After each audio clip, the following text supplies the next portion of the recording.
Buenas noches, chicos. El día de hoy vamos a ver lo que es el tema de la fisiología de sangre y empezamos. Ok. Entonces, primero, como vamos a hablar de la sangre, vamos a hablar de fluidos, de líquidos. Para ello debemos recordar un poco lo que es los líquidos corporales. Y me refiero a los líquidos intracelulares y a los líquidos extracelulares.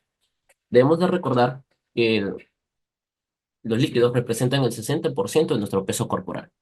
Y de ellos, a nivel intracelular, se representa aproximadamente un 40%, mientras que a nuestro nivel intracelular se representa lo que es un 20%.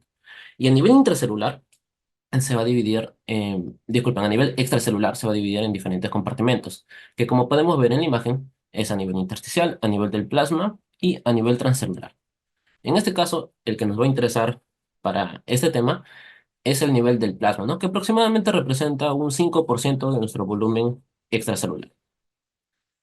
Bien, ahora sí, vamos a recordar un poco las funciones de la sangre. Podemos decir que tiene tres grandes funciones. La primera, que vendría a ser la de transporte.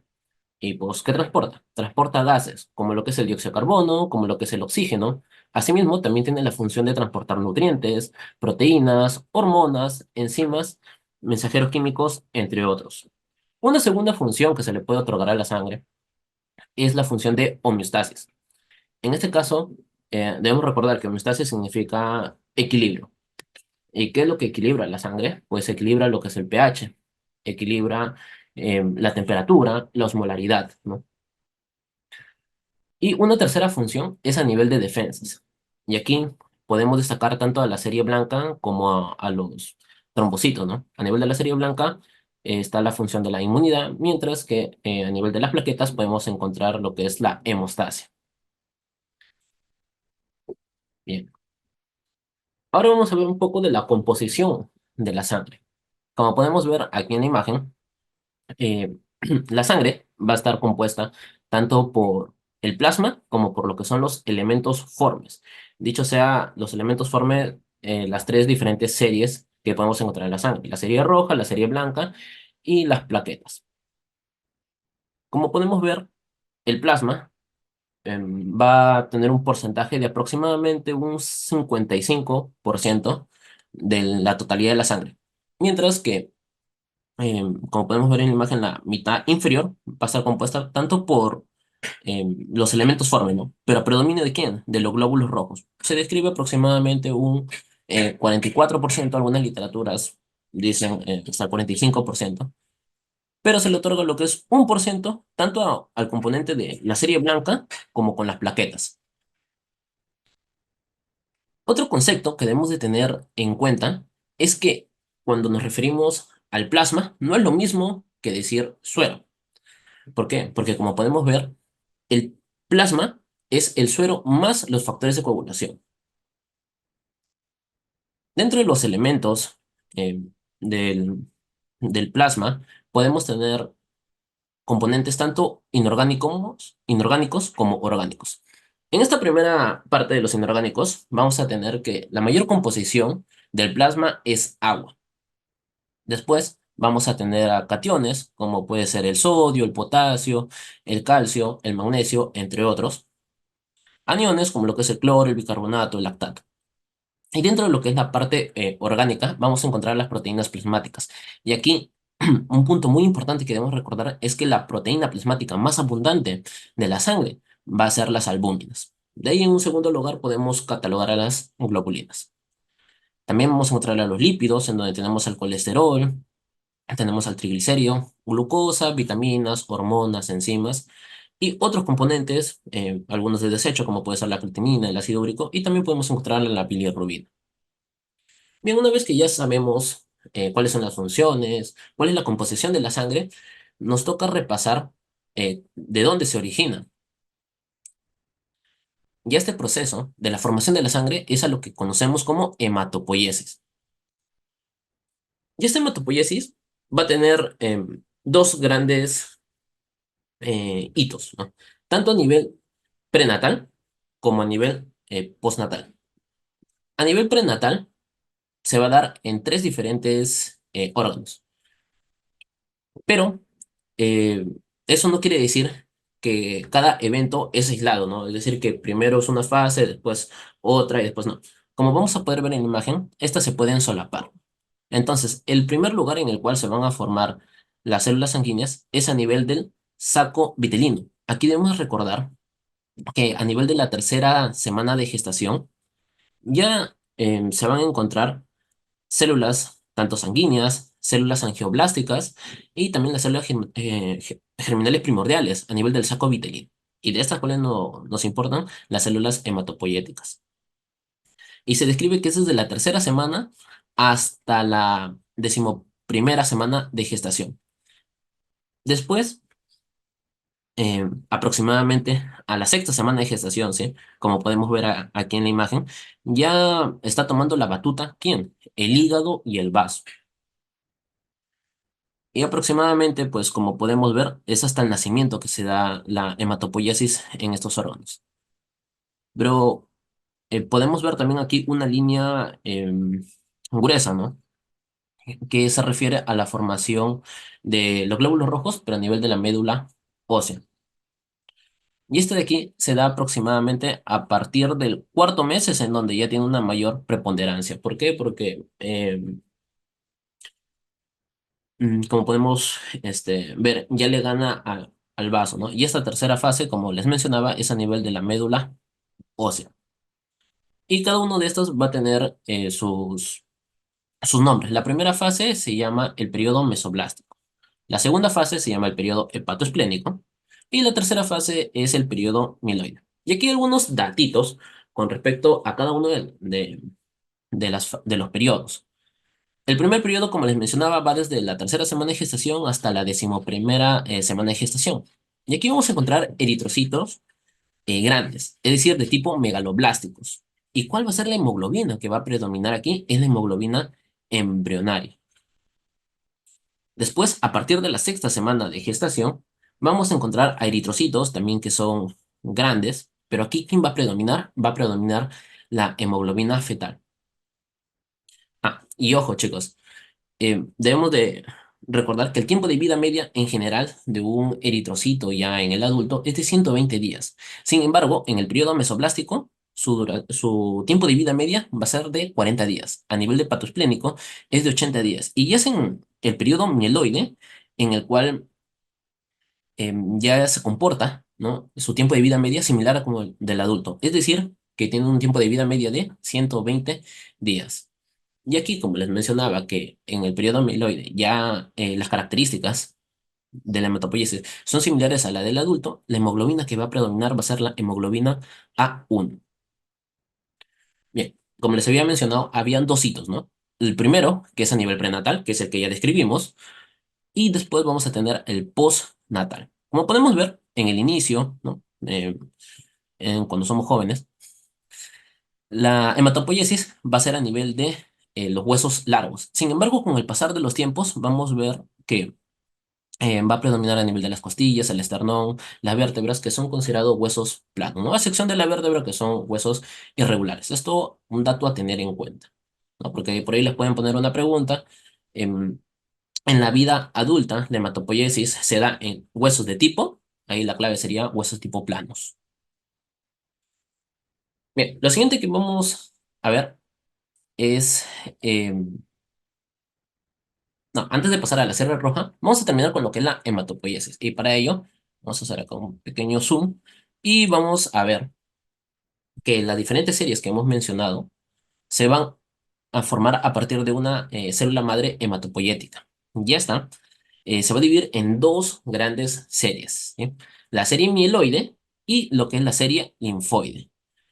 ¿Y a través de qué? Pues aquí se describe que van a haber interleuquinas. En este caso, para que se vaya hacia la serie linfoide, está la interleuquina 7, mientras que para que se forme la serie mieloide, vamos a tener la interleuquina 3. ¿Y por qué? ¿No? Me dirán, ya no es un poco de bioquímica, eso no viene, algunos me dirán. No es tanto así, chicos. Debemos de tenerlo en cuenta porque es en base a esta formación de estas series que vamos a poder ver más adelante la clasificación de los linfomas, de los mielomas, de la leucemia, disculpen. ¿no? Porque va a ser a nivel de estos dos grandes grupos. Bien, entonces, como dice, la serie progenitora linfoide, ¿a quiénes va a dar origen? A los linfocitos, a los natural killer, a los linfocitos T, linfocitos B, y también a una estirpe de lo que son las células dendríticas. Mientras que a nivel de la serie mieloide es el que va a dar origen tanto a los megacariocitos, que va a dar origen a las plaquetas, a los glóbulos rojos y a lo que son los glóbulos blancos, entre los cuales vamos a tener a los granulocitos, ¿no? Que vienen a ser los eosinófilos, neutrófilos y los basófilos. También vamos a tener a los monocitos y también vamos a tener una estirpe de lo que es la célula dendrítica. Debemos recordar entonces que la célula que va a tener un doble origen, es decir, tanto linfoide como mieloide, va a ser la célula dendrítica. Bien, y aquí otra cosita debemos de, que debemos de rescatar de esta imagen es que tanto los eritrocitos como los megacariocitos van a tener un origen en común. Y esta puede ser la explicación porque vamos a ver en algunos hemogramas que cuando hay anemia, eh, va a haber un incremento ligero de las plaquetas. ¿Y esto por qué? Porque se va a generar, bueno, la anemia va a generar un estímulo a nivel de la médula ósea. ¿Para qué? Para que se generen mayores progenitores em, mieloides, ¿no? Sobre todo de tipo megacariocito y eritrocitos. Entonces va a querer que incremente estos dos. Y es por eso que esto explicaría por qué a veces se puede encontrar un incremento en lo que son las plaquetas. Bien, ya una vez que hemos visto esta parte, ahora sí vamos a hablar netamente de la primera serie, la serie roja. Y aquí ya el proceso de la formación de los glóbulos rojos se va a denominar eritropoiesis. Entonces, para hacer un pequeño recuerdo, dijimos que la formación de las células va a empezar a nivel de una célula madre, una stem cell. Y esta de aquí va a digievolucionar a lo que es una célula hematopoyética pluripotencial. Este de aquí va a irse por la serie mieloide o linfoide. En este caso, para que se formen los eritrocitos, la serie mieloide. Y de aquí va a formarse la unidad formadora de colonias, tanto eritrocito como megacariocitos. Y aquí va a intervenir dos enzimas, ¿no? Va a intervenir la trombopoyetina, que va a formar a la unidad formadora de colonias de megacariocitos, pero aquí la enzima que nos interesa viene a ser la eritropoyetina. Y esta de aquí va a dar origen a la unidad formadora de colonias eritrocitarias. Y esta de aquí, como podemos ver, va a hacer que esta célula pase por diferentes procesos hasta que se forme el glóbulo rojo maduro que conocemos. Entonces, la primera forma, la primera digievolución que va a tener es de proeritroblasto. Recordemos aquí un poco la denominación, porque los nombres que vamos a ver son un poco comunes y complejos. Sin embargo, debemos recordar que una célula inmadura va a llevar el sufijo de blasto, mientras que una célula madura lleva el sufijo de cito. Entonces, nuestra célula inmadura de la serie roja sería el eritroblasto, ¿no? Pero como es una anterior a ella, el proeritroblasto. Después vamos a tener a lo que es el eritroblasto basófilo.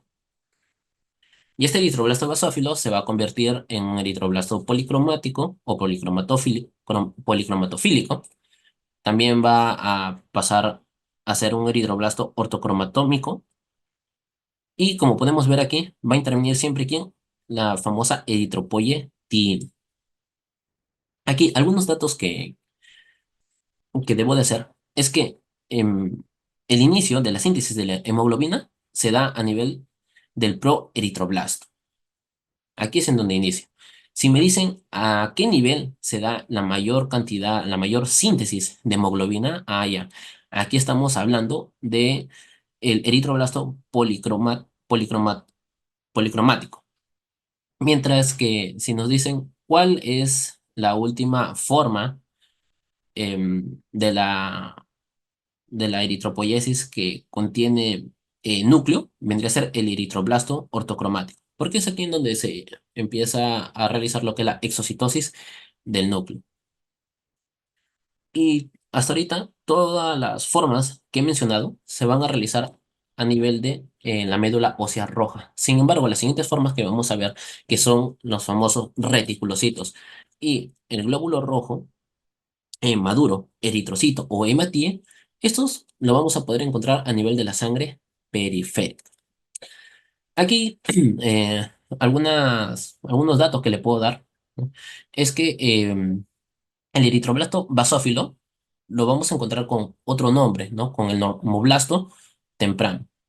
Mientras que el eritroblasto policromático, si tengo un temprano, también voy a tener un tardío, ¿no? Pero ese va a ser el eritroblasto ortocromático. Y entre ellos, si tengo un temprano y uno tardío, voy a tener un intermedio. Entonces, el normoblasto intermedio vendría a ser el eritroblasto policromático. Esos son otros nombres con el cual pueden encontrarlo en la literatura. Otro datito aquí a nivel del reticulocito es que este último va a ser el que va a contener tanto mitocondrias como ARN. Y ojo, ¿por qué debo tener en cuenta que esta va a ser la última forma de la formación del eritrocito, que va a contener la mitocondria? Porque es a nivel de esta organela que se va a formar la hemoglobina. Entonces, otra forma en que les pueden plantear alguna pregunta es, eh, ¿cuál es el último estadio en el cual se puede sintetizar hemoglobina? Pues es a nivel de los reticulocitos. Bien, ahora vamos a ver un poco más ya del glóbulo rojo, pero maduro. Algunas características que debemos de recordar es que este va a tener una forma bicóncava, ¿sí? Y dentro de sus funciones vamos a tener, primero, que va a ser la de transportar oxígeno desde los pulmones hacia los tejidos. Una segunda función es que va a transportar dióxido de carbono desde los tejidos hacia los pulmones. Y una tercera función es que puede funcionar como buffer. Y esto lo vamos a explicar en unos momentos. Ahora vamos a ver lo que es la composición del glóbulo rojo. Como ya habíamos mencionado, su forma es a nivel bicóncavo. ¿Y esto por qué se da? Pues como podemos ver aquí en la imagen, ya, hacemos un ultra zoom, vamos a tener algunas proteínas, ¿no? En este caso vamos a tener al complejo anquirina, a lo que es a la banda 4.1 y a la espectrina. Estos son tres proteínas de todas las de aquí que ven, que van a ser las más importantes y en las cuales ocurren algunas mutaciones, ¿no? O algunas anomalías, ¿no? Por el cual no están presentes. Y esto entonces hace que se deforme, ¿no? Un claro ejemplo, chicos, es la mutación a nivel de la espectrina. Entonces, ya no va a ser bicóncavo, sino va a ser infladito, ¿no? Nuestro glóbulo rojo. Y eso es lo que nosotros conocemos, denominamos la esferocitosis hereditaria. Bien, esto es lo que podemos resaltar de esta parte.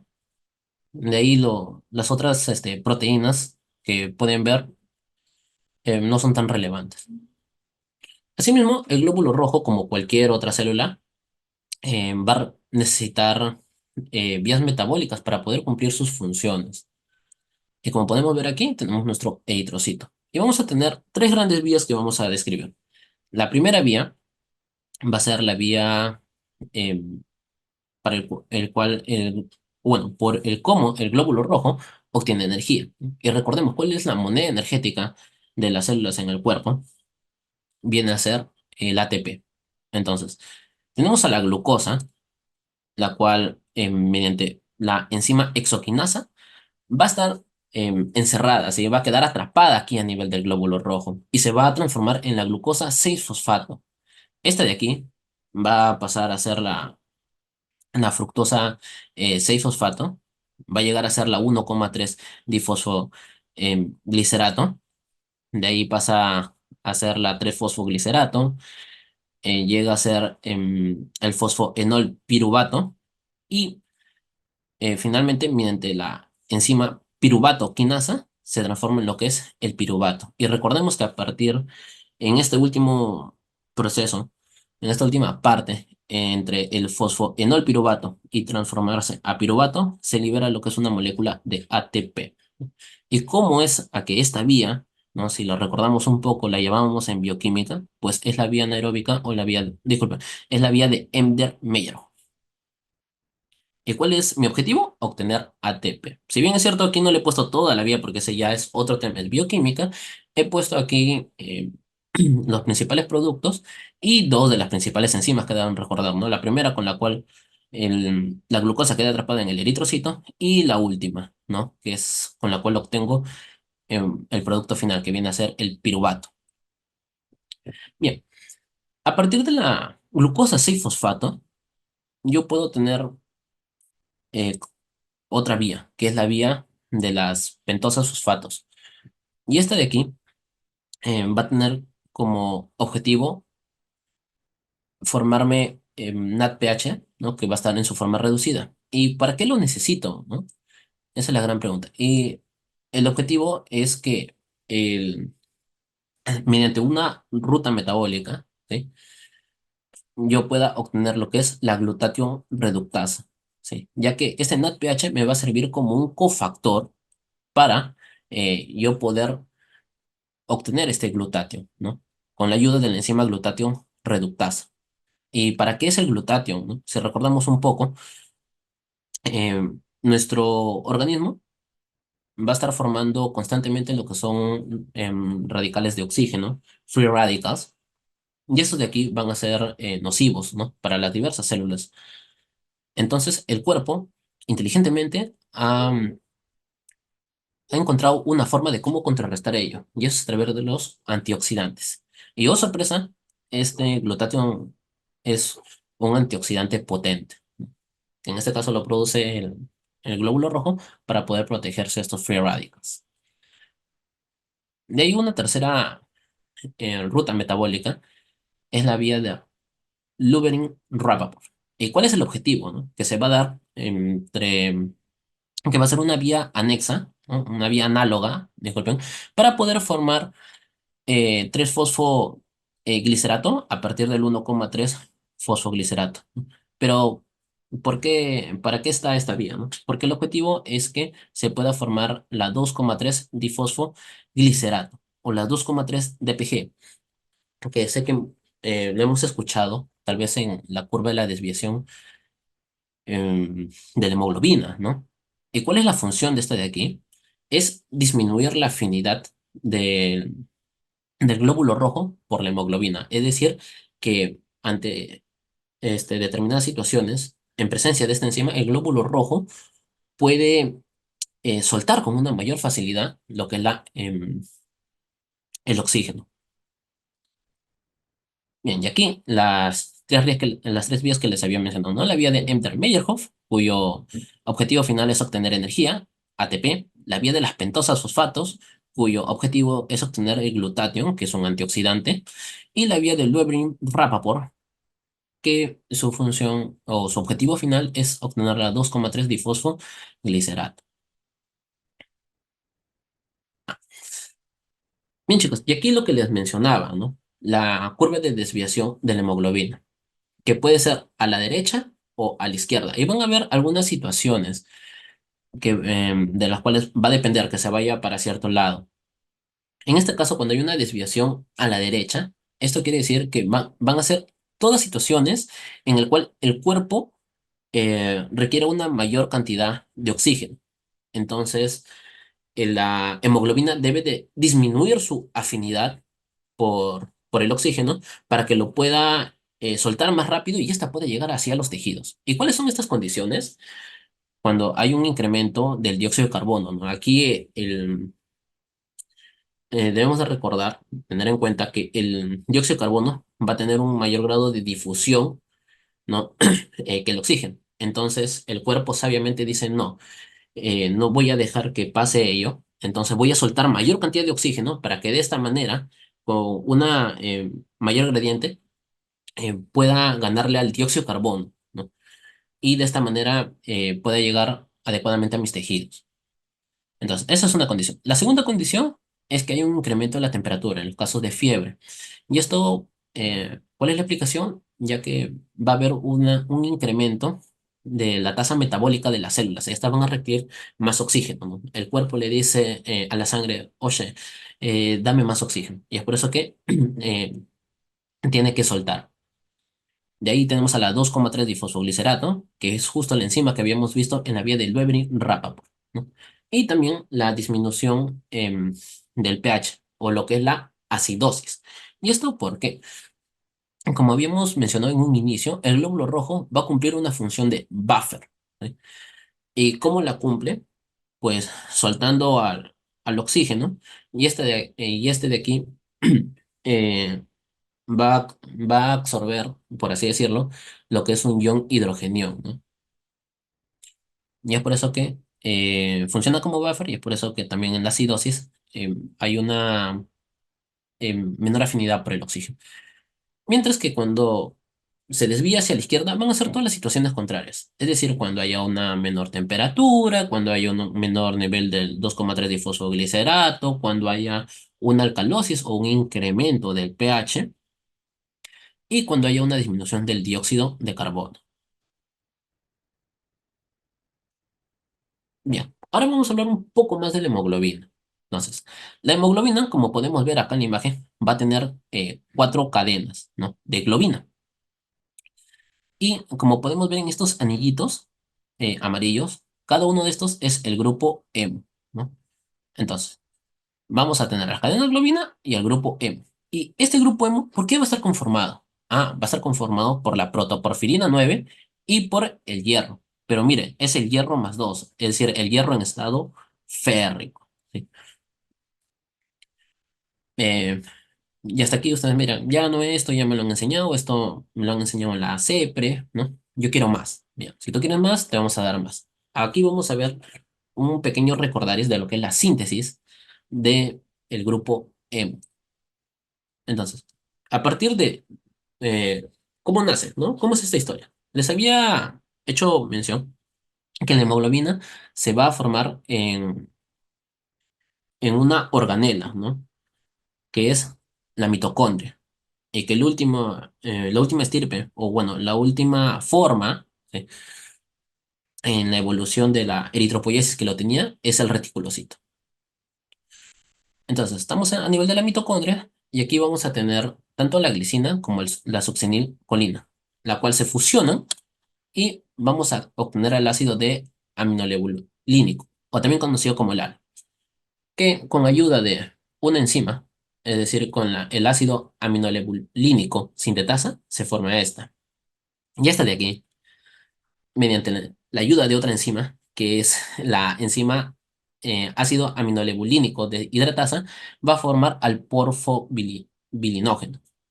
Esta, con ayuda de otra enzima, que es la PBG de aminasa, vamos a tener a la hidroximetilbilano. Y esta, mediante la ayuda de otra enzima, va a evolucionar, que es la uroporfirinógeno 3 sintetasa. ¿Para formar a quién? Como no dice su nombre, al uroporfirinógeno 3. Y de esta, mediante otra enzima, vamos a tener a la cropoporfirinógeno 3. Y con la ayuda de la protoporfirinógeno oxidasa, vamos a obtener al protoporfirinógeno 9. Después, por la protoporfirinógeno, disculpen, aquí era la coproporfirinógeno 3 oxidasa, ¿no? Aquí es en donde, para pasar de protoporfirinógeno, disculpen, a la protoporfirina 9, es que vamos a tener a la enzima protoporfirinógeno oxidasa. Y de ahí vamos a tener a la ferroquetalasa, que va a ser la que va a unir al hierro férrico con la protoporfirina 9 y va a formar al grupo E. Y después este grupo hemo, ya fuera de las mitocondrias, se va a unir con las cadenas de globina y va a formar, ¿no? Bueno, se juntan cuatro y van a formar a la hemoglobina. ¿Y por qué es importante recordar esta parte o tenerla presente? Porque como podemos ver, las mutaciones o el déficit de alguna de estas enzimas va a dar origen a las famosas porfirias, siendo de aquí la más frecuente por déficit de la ferrocatalasa, ¿sí? Que es la protoporfirina eritropoyética. Bien. Ahora vamos a ver los tipos de hemoglobina que hay. Y esto lo vamos a dividir tanto de acuerdo al grupo etario, es decir, dijimos que teníamos una hemoglobina embrionaria, una hemoglobina de tipo fetal y una hemoglobina adulta, ¿no? Esta en una primera instancia. Y después vamos a ver otros tipos. Bien, dentro de la hemoglobina embrionaria vamos a tener a las famosas Gowers y Portland. Y a la Gower lo voy a dividir en la Gower uno, en la Gower 2 y Portland uno y Portland 2. Esta Portland también es conocida como la hemoglobina E. ¿Y cuál es la peculiaridad, no? Aquí podrán ver algunas letras griegas. eh, Tal vez nunca la habían visto hasta ahora, ¿no? Eh, y la característica es que el saco vitelino va a producir dos tipos de cadenas de globina diferentes, ¿no? Que es tanto la epsilon, que es la que podemos ver aquí, y la de tipo Z. Entonces, si yo uno dos de tipo Z con dos de tipo epsilon, voy a tener al lago Uru. Si yo uno dos de tipo epsilon con dos globinas alfa, voy a tener al lago Ur 2. Si uno dos globinas Z con dos globinas gamma, voy a tener a la Portland 1. Y si uno dos cadenas Z con dos cadenas beta, voy a tener a la hemoglobina E o a la Portland 2. Y de aquí, si queremos saber cuál es la más frecuente, pues la más frecuente va a ser la Gowers tipo 2. Se describe que alcanza entre el 50 y el 60% de todas estas en la etapa embrionaria. Después vamos a tener a nivel fetal, y aquí vamos a tener a la hemoglobina fetal. Y esta va a estar compuesta por dos cadenas alfa con dos cadenas gamma. Y después ya en el adulto vamos a tener a la hemoglobina A1, que dijimos que era la más frecuente, la hemoglobina A2. ¿Y cuál va a ser la diferencia entre estas? Ambas van a poseer cadenas, dos cadenas alfa. La diferencia va a ser a nivel de las cadenas beta o delta. Si es alfa más beta, es la hemoglobina 1. Y si es alfa em, más delta, va a ser hemoglobina A2. Después vamos a tener aquí la fusión de la hemoglobina con algunos elementos, ¿no? La hemoxihemoglobina lo conocemos a la fusión de la hemoglobina con el oxígeno. La carbaminohemoglobina es la fusión de la hemoglobina ¿con quién, chicos? Con el dióxido de carbono. Ojo aquí, eh, hay algunas preguntas, a veces que pueden sonar fáciles, directas, ¿no? En el que dice, ¿cuál es el nombre de la hemoglobina cuando se une al dióxido de carbono? Y a veces uno dice, dióxido de carbono, será la carboxihemoglobina, pero no, es carbaminohemoglobina, recordarlo, porque la carboxihemoglobina es cuando se une la hemoglobina, pero ¿con quién? Con el monóxido de carbono. Después vamos a tener a la metahemoglobina, que es em, va a ser que en el grupo hemo, como les había dicho, este funciona, ¿sí? Con el hierro, con el hierro más 2, ¿no? Sin embargo, si en este grupo hemo vamos a tener al hierro más 3, no va a absorber, no, disculpen, no se va a asociar bien al oxígeno, ¿sí? Como sí lo hace estando en el hierro más 2. Y es por eso que se le denomina que es una metahemoglobina. Y después vamos a tener a la hemoglobina glicada, hemoglobina glicosilada, o también llamada por su nombre de batalla, su nombre nocturno, la hemoglobina A1C. Y esta va a ser la hemoglobina, pero unida a glúcidos. ¿Y para qué nos va a servir? Pues nos sirve sobre todo para ahora, actualmente, a partir desde el año pasado, si mal no recuerdo, es que nos sirve para hacer el diagnóstico de diabetes mellitus. ¿Sí? ¿Y qué es lo que podemos interpretar con esta hemoglobina glicosilada, glicada? Es cómo han estado los niveles de glúcidos, ¿no? De la glucosa en los 3 últimos meses. Es por eso que una adecuada, cuando ustedes van a solicitar lo que es la hemoglobina glicosilada, no es que va a ser mensual, ¿no? Porque como les acabo de decir, esto me dice cómo ha estado los 3 meses anteriores. Lo adecuado sería pedirlo cada 3 meses. Bien, lo segundo que vamos a ver de la serie roja van a ser las pruebas de función eritrocitaria. Y para esto vamos a ver los niveles de glóbulos rojos, el nivel de hemoglobina, el nivel de hematocrito, tanto a nivel de las mujeres como de hombres. Como podemos ver aquí, hay una diferencia, ¿no? Y tú miras, ¿no? Que tú eres machista. No, chicos, no es así, sino que eh, hay una explicación fisiológica. No, a nivel de los hombres, nosotros sabemos que producimos una mayor cantidad de testosterona. Ojo aquí, las mujeres producen otros tipos de andrógenos, ¿sí? Mientras que nosotros los varones producimos la testosterona. Y esta de aquí, ¿por qué, no? Porque es importante.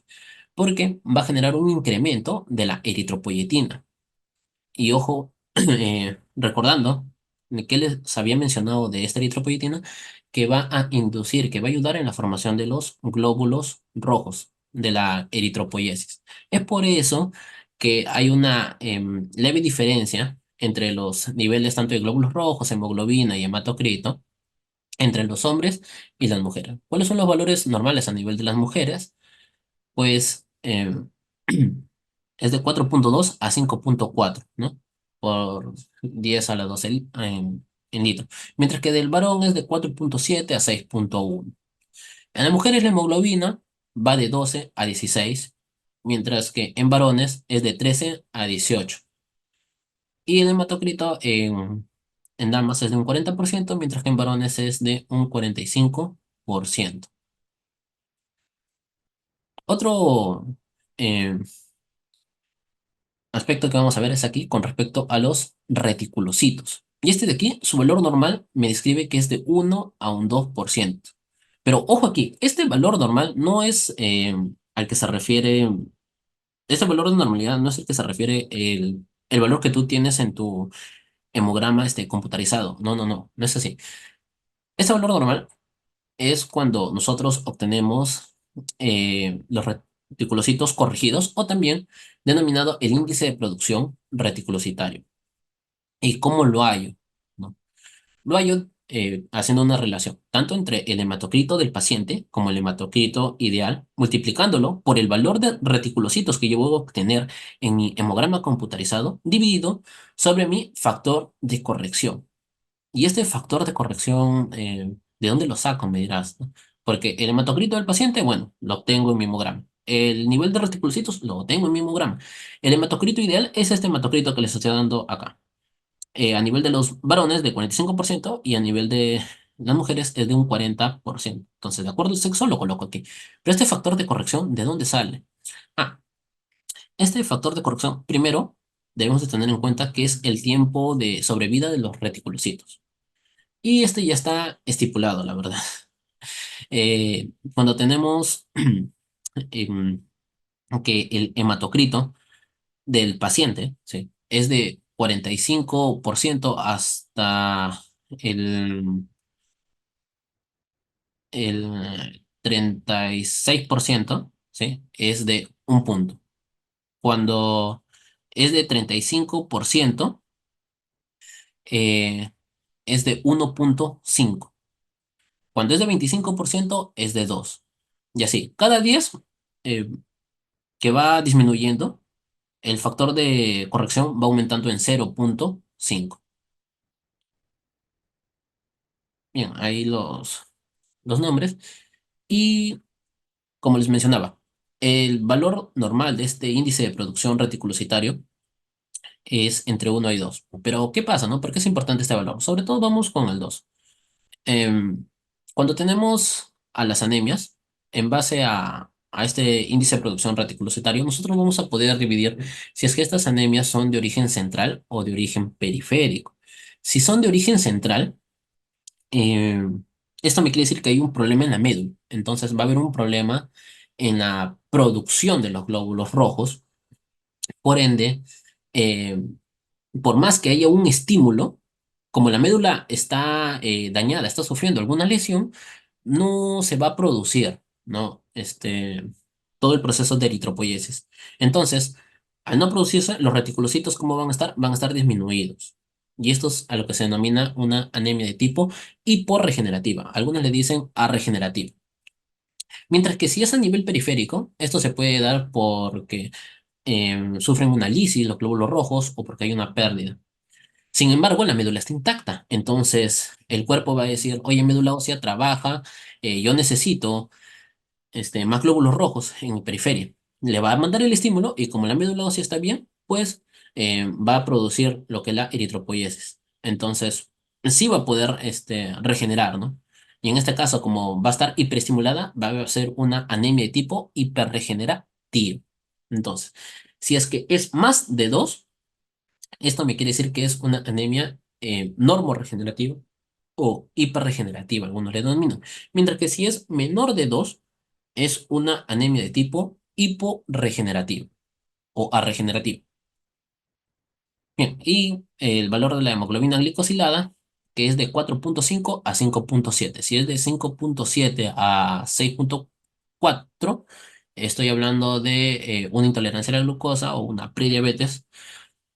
Mientras que si es de 6,5 en adelante, ya es un criterio diagnóstico para el diagnóstico de diabetes y también me sirve para el seguimiento. A continuación vamos a ver los índices hematométricos. Vamos a tener tres grandes. El volumen corpuscular medio, que prácticamente me dice cuánto es que mide mi glóbulo rojo, ¿no? Y cómo lo hay. Bien, debemos recordar aquí que la formulita es la relación del hematocrito entre el número de glóbulos rojos. ¿Y cuál va a ser su valor normal? Va a ser de 80 a 100 femtolitros.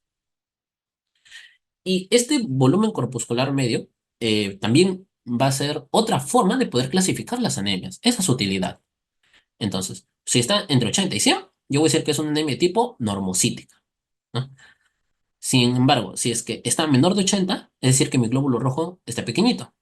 Es una anemia tipo microcítica. Mientras que si está mayor de 100, pues mis glóbulos rojos están grandecitos. ¿Cómo le voy a dar una anemia de tipo macrocítica? Bien, para esto me sirve esta constante corpuscular. Una segunda es la hemoglobina corpuscular media. Ya está, me va a medir la cantidad de hemoglobina que hay en un glóbulo rojo. ¿Y cómo lo hallo? Es la cantidad de hemoglobina sobre el número de glóbulos rojos. El valor normal es de 27 a 33 picogramos. Y ojo, la hemoglobina es el que le va a dar el colorcito al glóbulo rojo. Entonces, ¿qué pasa si es que tengo mis valores adecuados? Lo voy a llamar normocrómica. Pero si está descendido, hipocrómica, ¿no? Mientras que si está más de 33, va a denominarse hipercrómica. Y por último, la última índice en matemático, vamos a tener la concentración de hemoglobina corpuscular medio, que va a ser la concentración promedio de hemoglobina en los glóbulos rojos. ¿Y cómo lo hallo? Va a ser la relación entre la hemoglobina y el hematocrito. Y aquí los valores normales son de 32 a 36 gramos por decilitro. Son sobre todo estas dos primeras las que me van a ayudar a clasificar a las anemias. Muy bien, chicos. Entonces, hasta aquí lo que es la serie roja. De ahí, en esta segunda parte, vamos a ver sobre la serie plaquetaria. La serie blanca no lo vamos a tocar en esta parte, esto ya es parte de la fisiología em, de la inmunología.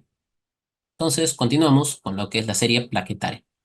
Y para esto, debemos recordar que nuestra plaqueta va a tener un tiempo de vida media de 7 a 10 días. Un tercio de las plaquetas que se han formado se van a almacenar en el hígado. Y los valores normales de mis plaquetas van desde 150 a 450.000 plaquetas por milímetro cúbico. Como podemos ver aquí, nuestra plaqueta va a tener la forma de un disco, lo describen. Y va a tener diversas partes, ¿no? Porque como podemos ver, no es que es un disco compacto, sino que va a tener algunos pliegues, ¿sí? Y como podemos ver también, va a tener algunos gránulos. Entonces, vamos a ver. Va a tener gránulos de tipo alfa y gránulos de tipo denso. Dentro de estos gránulos de tipo alfa vamos a tener subtipos que va a contener a proteínas específicas, proteínas adhesivas y proteínas del sistema hemostático. Dentro de las proteínas específicas vamos a tener a la PF4 y sobre todo a esta que es muy importante, la 2B3A, que en slides posteriores vamos a ver cuál es su función. Dentro de las proteínas adhesivas va a tener al factor de von Willebrand, va a tener al fibrinógeno, a la fibronectina y a la trombospondina. Mientras que en las proteínas del sistema hemostático va a tener diversos factores de coagulación, como lo que es el 5, el 8, el 11. También va a tener proteínas anticoagulantes, como lo que es la proteína S, y lo que son factores fibrinolíticos, ¿no? O estimuladores de la fibrinólisis, como lo que es el activador del plasminógeno tisular y también su inhibidor, ¿no? Que es el famoso PAI, inhibidor de la activación del plasminógeno, y también el quininógeno de alto peso molecular, ¿no? Estos son algunos de los que podemos mencionar. Estos van a estar contenidos aquí en los gránulos alfa. Por otro lado, también se había dicho que vamos a tener a los gránulos de tipo denso. ¿Y qué va a tener? ¿Cuál va a ser su contenido? Vamos a tener aquí a la ADP, al ATP, al GTP, al GDP, al calcio y a la serotonina.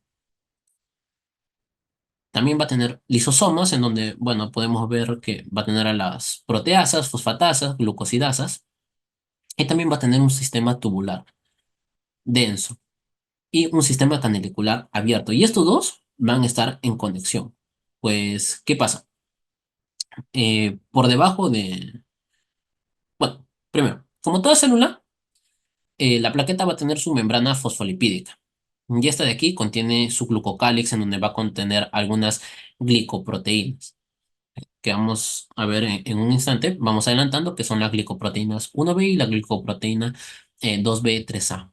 ¿Sí? Y por debajo de esta membrana va a haber una red de túbulos que le van a dar este aspecto discoide característico. En el sistema citoplasmático, como podemos ver aquí, va a tener un sistema eh, canalicular abierto, que son estos pliegues que podemos ver aquí, que se va a conectar con este sistema tubular denso. ¿Y cuál va a ser la función, pues, ¿no? de estos pliegues? Pues va a tener una función secretora. Es por aquí que van a salir tanto el contenido de los gránulos alfa como el contenido de los gránulos densos. Asimismo, también va a aumentar la superficie de las plaquetas. Ojo ahí. Como les había dicho, la plaqueta tiene la forma discoide, pero la plaqueta va a tener dos formas, ¿sí? Una forma activa y una forma inactiva. La forma inactiva es la forma clásica, la forma discoide, y esta en su glucocálix va a presentar ¿qué glicoproteína? Pues va a presentar a la glicoproteína 1B. Mientras que en la forma activa, como podemos ver aquí en la imagen, cambia, ¿no? Va a tener pseudópodos.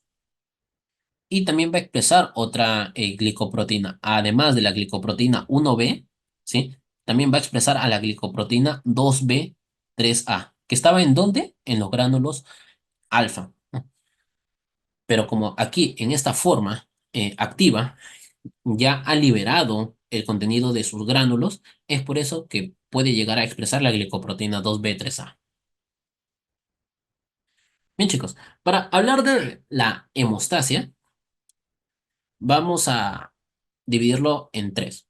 Algunos lo llaman hemostasia primaria, hemostasia secundaria y hemostasia terciaria, siendo esta última considerada la etapa de la fibrinólisis. En la hemostasia primaria vamos a tener dos fases. Vamos a tener tanto a la fase vascular como a la fase plaquetaria. En la fase vascular va a estar dada prácticamente por la vasoconstricción ante una lesión, ante una anoxia a nivel de los vasos. Después, por aquí van a estar fluyendo en la sangre las plaquetas. Y estas de aquí van a detectar que hay una lesión. ¿Por qué? Porque ahí van a ver el factor de von Willebrand. Entonces, se van a pegar, ¿no? Esa es la primera fase o bueno, la primera etapa de la fase plaquetaria, que es la adhesión. Una vez que se pegan, se van a activar, ¿no? Es decir, van a pasar de esta forma que estaban de disco, todo tranquis, y van a sacar sus pseudópodos. Es la segunda etapa de activación. Y una tercera etapa es en la que van a mandar segundos mensajeros, ¿no? Que están en los gránulos densos. ¿Para qué? Para llamar a otras plaquetas. Y de esta forma se puedan adherir, se puedan ayudar entre ellas. Y formar como una malla, ¿no? En la lesión endotelial que ha visto. Y de esta manera tratar de reparar momentáneamente la, la lesión endotelial. ¿Formando qué? El tapón plaquetario, el tapón blando o el tapón blanco, ¿no? Así también lo pueden encontrar con estos nombres. Sin embargo, este tapón, como les había dicho, es blando, no es suficiente para poder contener la lesión, necesita algo más. Y es aquí en donde ocurre la segunda parte, que es la hemostasia secundaria, que como podemos recordar, va a tener dos grandes vías, la vía extrínseca y la vía intrínseca. Esta hemostasia secundaria es a la cual nosotros podemos denominar la fase de coagulación. ¿Por qué? Porque aquí van a participar los factores de coagulación. Y la última fase, que es denominada en alguna literatura la hemostasia terciaria, o también la fibrinólisis, ¿no? Porque una vez que se formó el tapón de fibrina, ¿no? Que ese es el objetivo de la hemostasia secundaria, no puede estar aquí todo el tiempo porque ya se reparó el tejido endotelial, entonces este de aquí si permanece puede formar lo que es un trombo y este de aquí se puede despegar, puede ir por la vasculatura y formar pues obstrucciones, ¿no? Y es aquí en donde nos puede dar una enfermedad cerebrovascular, un accidente cardiovascular, entre otros. Por eso que el cuerpo es muy sabio, dice, bueno, ya te reparaste el vaso, ahora sí, voy a mandar a alguien para que degrade este coágulo y no se generen estas consecuencias peligrosas para la vida, para la salud. Y es a lo que denominamos la fibrinólisis, ¿no? O hemostasia terciaria. Entonces, ahora vamos a ver cada uno de ellos un poquito más a profundidad. Y vamos a empezar con la fase de la hemostasia primaria, pero la fase plaquetaria, en el cual le dijimos que contiene tres etapas, ¿no? Mi forma de recordarme es la triple A, ¿no? Como la canción de Pedrito Suárez Vértiz, el rey del A, A, A. ¿Por qué? Porque la primera fase es de adhesión, en la segunda es de activación y la tercera es de agregación. Entonces, la historia va así. En la primera, que es la adhesión, voy a tener aquí mi, mi colágeno, ¿sí? Que va a quedar expuesto ante una lesión en el endotelio. Entonces, queda expuesto y esta lesión a nivel del endotelio va a expresar a quién, al factor de von Willebrand. Entonces, la plaqueta que estaba por ahí circulando toda tranquila detecta al factor de von Willebrand y se le une a ello, ¿no? Le da un besito. ¿Y cómo es que le da el besito? A través de la glicoproteína 1B.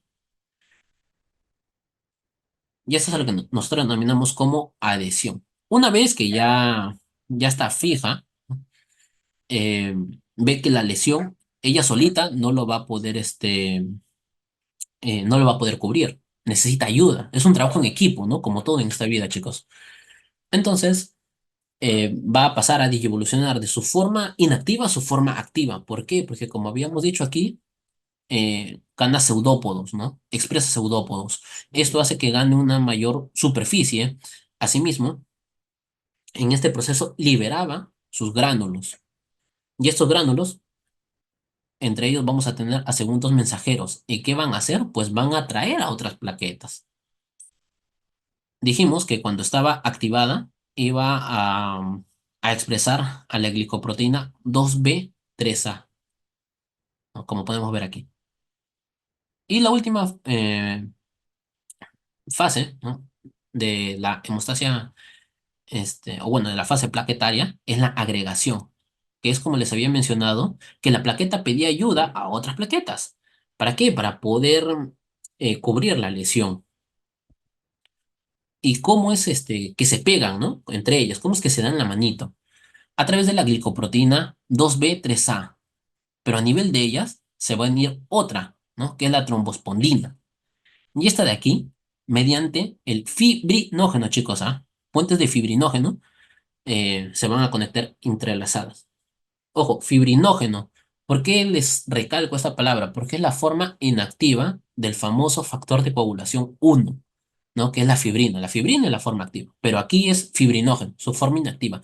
Es así mediante que estas plaquetas se mantienen conectadas una entre sí y se agregan, ¿no? Por así decirlo, se agregan porque están juntitas una tras otra. ¿Para qué? Para tratar de cubrir la lesión. Bien, y cuando les mencionaba que se activaba la plaqueta, también les decía que liberaba algunos factores de coagulación, ¿no? Y en base a esto es que vamos a ver ahora la hemostasia secundaria o también conocida como la coagulación. Entonces, les había mencionado que teníamos dos vías, la vía tanto intrínseca como la vía extrínseca. Y también vamos a tener a la vía común. Vamos a empezar por la vía extrínseca. Ya. Por la vía extrínseca, nosotros vamos a tener la lesión a nivel del endotelio. Y aquí no solo se expresaba el factor de von Willebrand, ¿ah? Ojo, se expresan otras sustancias y entre ellas vamos a tener el factor tisular, ¿no? Como dice, tisular. ¿Está en dónde? En los tejidos. ¿Qué es un tejido? El endotelio, por ejemplo, es un tipo de tejido. Entonces, este se expresa aquí. Y este factor tisular también lo pueden encontrar como el factor 3. Factor tisular es su nombre de batalla del factor 3. Este de aquí se une con quién? Con bueno, el factor 7 en sí va y busca, ¿no? Al factor 3 es su mejor amigo. Se unen y 7 más 3 chicos, ¿qué forma? Forma 10, ¿no? Entonces, el 7 se une al 3 se activa, ya está en unión de calcio, van y buscan a quién, al factor 10. ¿Para qué? Para activarlo, como podemos ver aquí. Y aquí ya vamos a tener a la vía común. ¿Por qué? Porque a partir del factor 10 va a buscar a otro factor que es a su mitad, al factor 5 a su media naranja. Y esta, en unión con el calcio, van a activar a la trombina.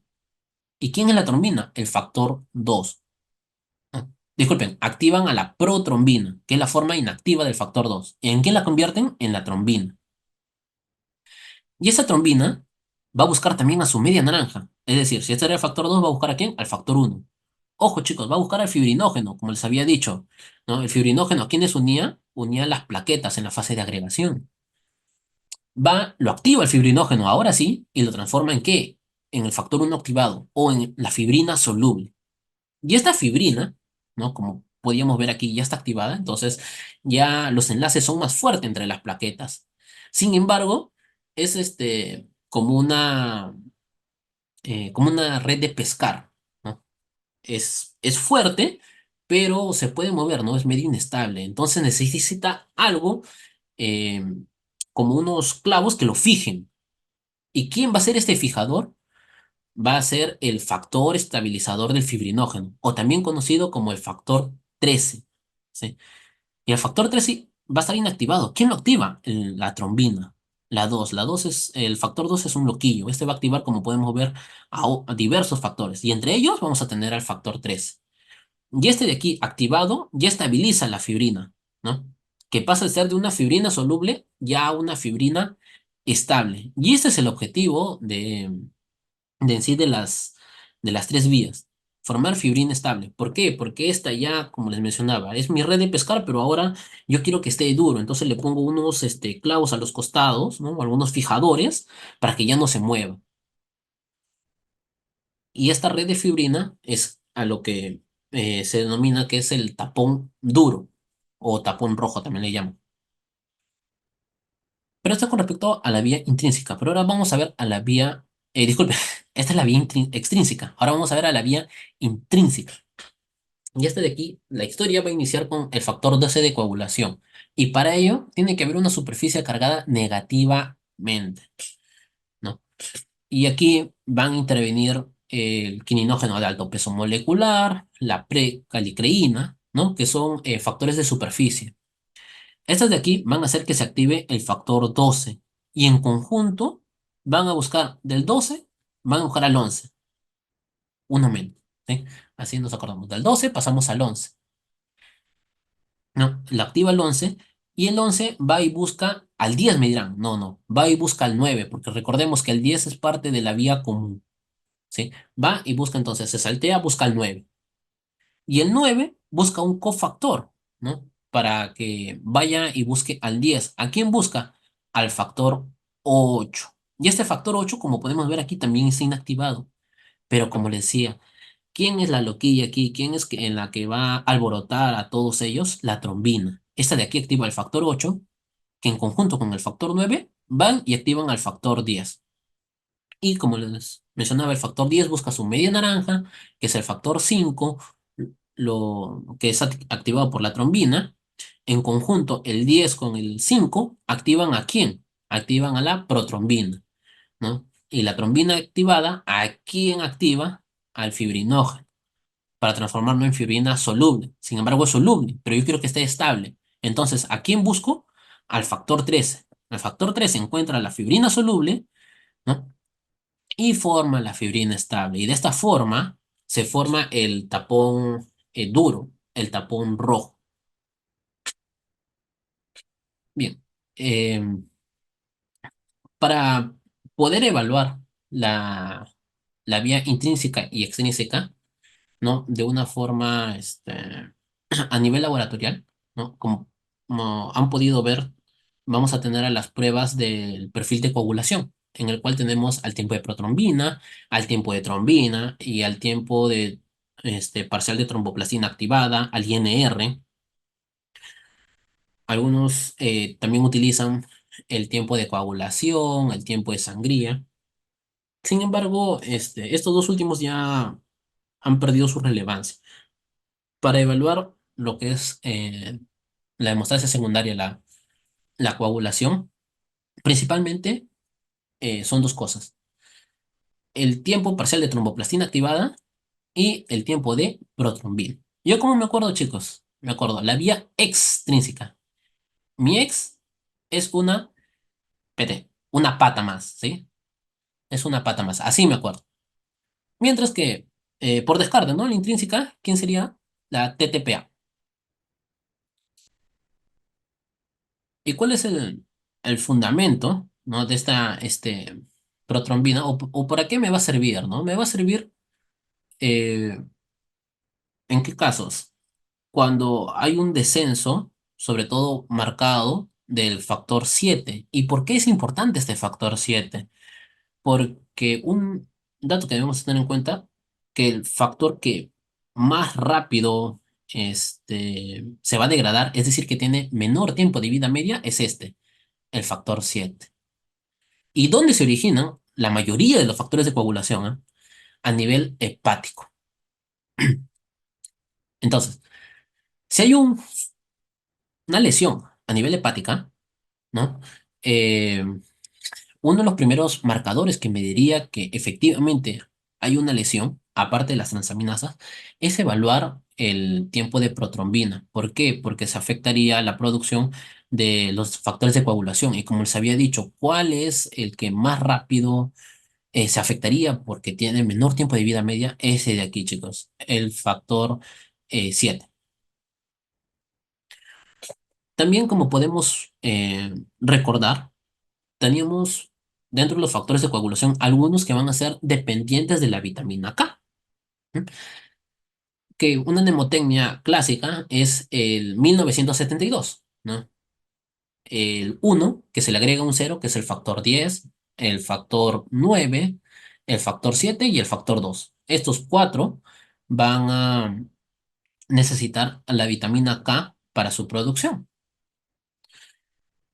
Pero un poquito de farmacología acá, asociándolo, vamos a tener a un grupo que son los cumarínicos, y de aquí a la estrella, que tenemos a la warfarina. Y esta warfarina va a inhibir este, en la vía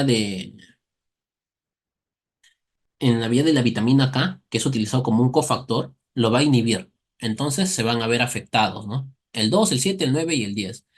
Y si podemos ver aquí en nuestra imagen, ¿cuál es la vía? Ya. ¿Cuál es la vía que contiene a estos factores que les acabo de mencionar? El 7 está en la vía extrínseca. El 2 está en la vía común, ¿no? Como podemos ver aquí. El 10 también está en la vía común. Y el 9 está en la vía intrínseca. Pero la mayoría de estos factores, es decir, el 7, el 9 y el 10, se puede decir que pertenecen a la vía extrínseca. ¿Sí? Y es por eso que Si nosotros tenemos a nuestros pacientes que le estamos dando warfarina, nosotros tenemos que solicitarle, ¿no? Un tiempo de protrombina. ¿Para qué? Para poder ver si la dosis que estamos dando es adecuada, ¿no? Esto ya los valores lo van a, sobre todo del INR, ¿sí? Que es un parámetro, ahí está, que es un parámetro estandarizado, ¿sí? Que es el tiempo de protrombina que tiene, no, disculpe, que es el INR del paciente sobre el INR del, no, disculpen, sí, sí, también, es el tiempo de protrombina del paciente sobre un tiempo de protrombina ya establecido.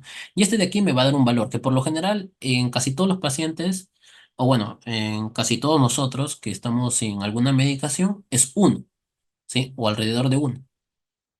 Sin embargo, en pacientes que ya están medicados, estos valores cambian, ¿no? Puede ser de 1,5 o 2,5. Esto va a depender de la anticoagulación que está recibiendo para determinada patología. Esto lo van a ver un poco mejor en lo que es la parte de hematología en medicina interna. Sin embargo, estas son las bases. Esto es lo que deben de saber para poder eh, interpretar, ¿no? Estos exámenes de laboratorio, para poder entender qué me evalúa el TP, por qué lo solicito, ¿no? Debemos recordar que en medicina todo tiene un porqué, chicos. Bien, por la parte de la vía extrínseca, entonces vamos a tener al TTPA o al tiempo parcial de tromboplastina activada, que me evalúa sobre todo eh, los factores 9, 10, 11, ¿no? Que son principalmente componentes de quién? De la vía intrínseca. Y también yo solicito, ¿no? Esta prueba, ¿para qué? Para medir los niveles de heparina, para ver si es que están o no estabilizados, ¿no? Si la dosis que estoy dando es adecuada o no. Y anteriormente, ¿cómo medía esta vía extrínseca? Con el tiempo de coagulación. Sin embargo, ya los estudios han demostrado que esta es una forma muy inespecífica, ¿sí? Es por eso que yo prefiero utilizar mi tiempo parcial tromboplastina activa. Y también tengo el tiempo de trombina. ¿Cuál es el fundamento de esta prueba? Pues yo voy a eh, medir la cantidad de... no, disculpen, voy a medir la velocidad con la cual se forma la fibrina, ¿no? O sea, yo pongo un poco de fibrinógeno en un ambiente que contiene trombina y voy a medir el tiempo en el que demora en formarse. Esta es una forma indirecta de medir disculpen, la función de la fibrina. Mientras que cuando yo pido fibrina, es para medir cuantitativamente su valor. Y, bien, regresando un poco a la hemostasia primaria, disculpen, mis animaciones salieron un poco mal. ¿Cómo yo puedo medir la función plaquetaria, ¿no? Porque en las plaquetas debemos de tener en cuenta dos cosas. Primero, eh, que esté en un número adecuado y lo segundo es que funcionen bien. Para saber si mi número está adecuado o no de plaquetas, utilizo el recuento plaquetario. Mientras que si yo quiero saber si la función es adecuada o no, ¿qué prueba solicito? Solicito el tiempo de sangría, ¿sí? Que es de dos formas. Puede ser el DUC o el IBI. El DUC, que era este, un, un pinchete que se hacía a nivel del lóbulo de la oreja, ¿no? Y vemos qué tanto tiempo tardaba en que se forme ahí el coágulo. Y la otra forma de evaluar este tiempo de sangría es mediante el método de IBI, en el cual realizábamos un pinchazo a nivel del antebrazo y evaluábamos también su tiempo que demoraba. Sin embargo, vimos que es un poco inespecífico. ¿Por qué? Porque me evalúa tanto la respuesta vascular como la respuesta plaquetaria.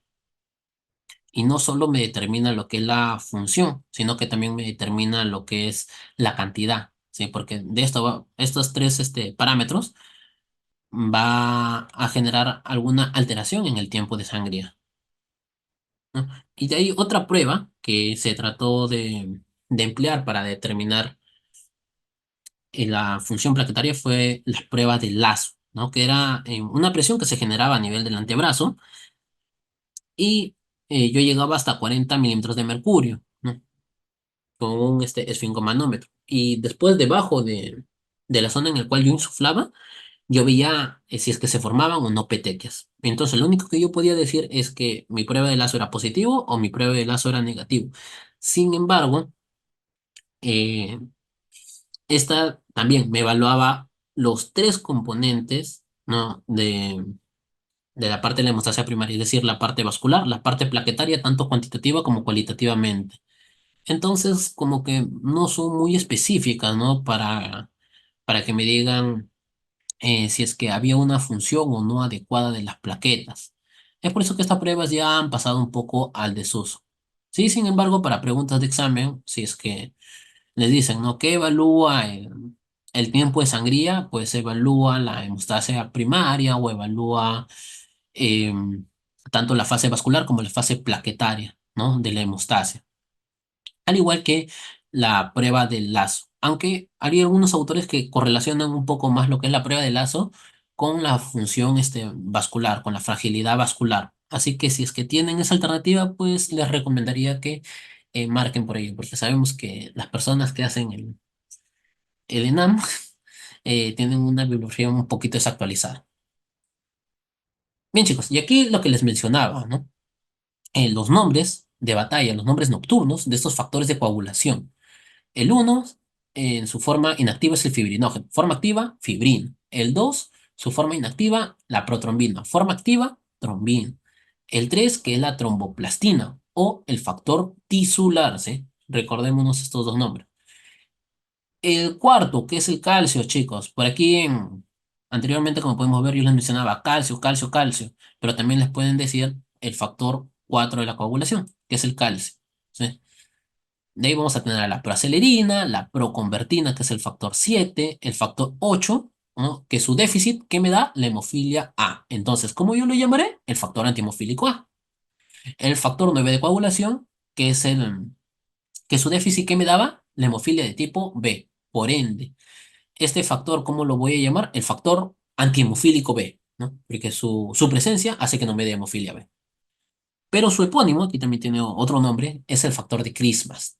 El factor 10 o el factor de Stuart-Power, el factor 11 que es el antecesor tromboplástico del plasma, el factor 12 o el factor de Hagemann, y el factor 13 como les mencionaba, es el que ancla la fibrina, ¿no? El que le da soporte a la fibrina. ¿Cómo se llama? El factor estabilizante de la fibrina.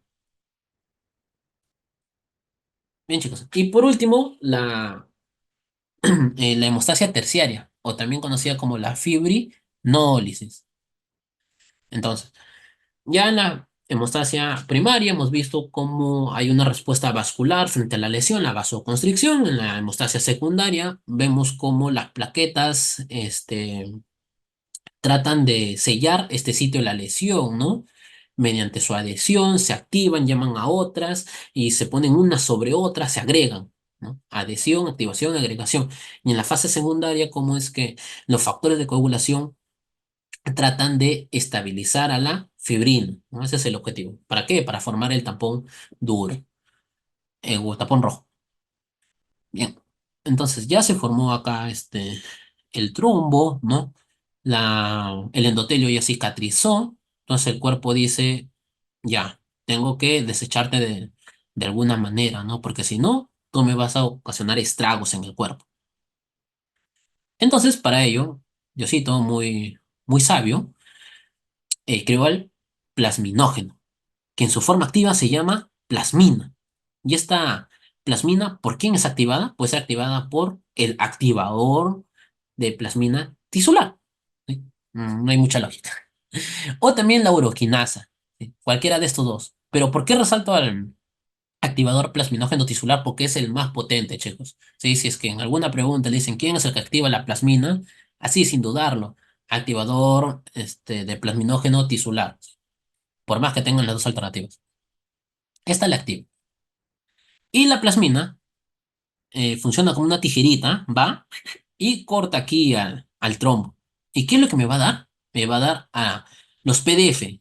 ¿Qué no es lo que yo leo? No, chicos, son los productos de degradación de fibrina, ¿sí? O también llamados los dímeros D. Pero así como tenemos factores que facilitan toda esta vía, vamos a tener factores que van a inhibir. Y aquí el más potente, ¿cuál es? El PAI, ¿no? El PAI 1, el inhibidor del activador del plasminógeno. Asimismo, también vamos a tener otros que son un poco menos potentes, ¿no? Como es el inhibidor C1 y el AEC. Ahorita vamos a ver su nombre, que es un poquito complejo. De ahí también vamos a tener que va a inhibir al inhibidor del factor del activador tisular, que esta va a ser activada, ay, no salió ya. Va a ser activada ¿por quién? Va a ser activada tanto por el factor 2, es decir, por la protrombina, ¿sí? Esta va a activar a ella y va a impedir la formación de plasmina. Y de ahí también tenemos a factores que van a inhibir a la función de la plasmina. ¿Y cuál va a ser el más potente? El que está subrayado aquí, el alfa 2 antiplasmina. Pero también tenemos otros, como cuáles, como el alfa 2 macroglobulina, el alfa 1 antitripsina. Y otro que es un poco menos potente que inhibe la plasmina, que es la calicreína. Bien. Y el nombre del AAC, chicos, que era el anticuerpo de epsilon aminocaproico. Se me olvidó el nombre, disculpe. Muy bien. Y hasta aquí con la primera parte, ¿no? De ahí ya vamos a pasar a realizar lo que es el cuestionario. No sé si hasta aquí hay alguna duda, pregunta de esta primera parte, que es la serie roja de las plaquetas, chicos, de la serie plaquetaria, de los que están presentes. Si no, pasaríamos a lo que es a la parte del cuestionario, para lo cual ya requeriría un poco más de su participación, para hacerlo un poco más interactivo, ¿no? Entonces, bien, vamos con la primera pregunta. ¿Cuál es el proceso inicial de la hemostasia? ¿No? Entonces, para esto, justo lo que hemos visto último, la hemostasia primaria, ¿no? ¿Cuáles son los componentes de la hemostasia primaria, habíamos dicho? Va a ser tanto la fase vascular como la fase plaquetaria. Entonces, eso es lo que tenemos que tratar de buscar aquí. Entonces, el tapón hemostático temporal, eh, pues sí, ¿no? La fase plaquetaria lo forma. La vasoconstricción de la arteriola, ¿no? También la fase vascular es de la fase plaquetaria. La tromboplastina ística, ¿no? La activación de la coagulación, esto les había dicho que es la hemostasia secundaria.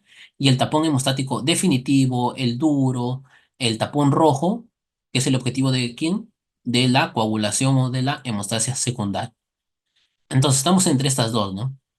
Pero como les había dicho, ¿qué es lo primero que pasa ante una lección, ante una anoxa de un vaso? Es la vasoconstricción, ¿no? El cuerpo trata de regular el flujo de sangre, no para que no se pierda. Entonces, ¿cuál sería nuestra respuesta? Sería la P, o la vasoconstricción de la arteriola. Ah, ahí la imagen que les había traído, ¿no? Muy bien. Eh, la segunda pregunta. No sé si es que alguien se anima, chicos. ¿Cuál es el factor 4 de coagulación? Mm, bien, creo que no. Creo que están un poco ocupados, pero normal, o son tímidos. Entonces, chicos, para eso yo les había dado los nombres, ¿no? Y el factor 4 de la coagulación es el calcio, ¿sí? El fibrinógeno era la forma inactiva de quién? Del factor 1 de coagulación. La protrombina era la forma inactiva de quién? Del factor 2 de coagulación.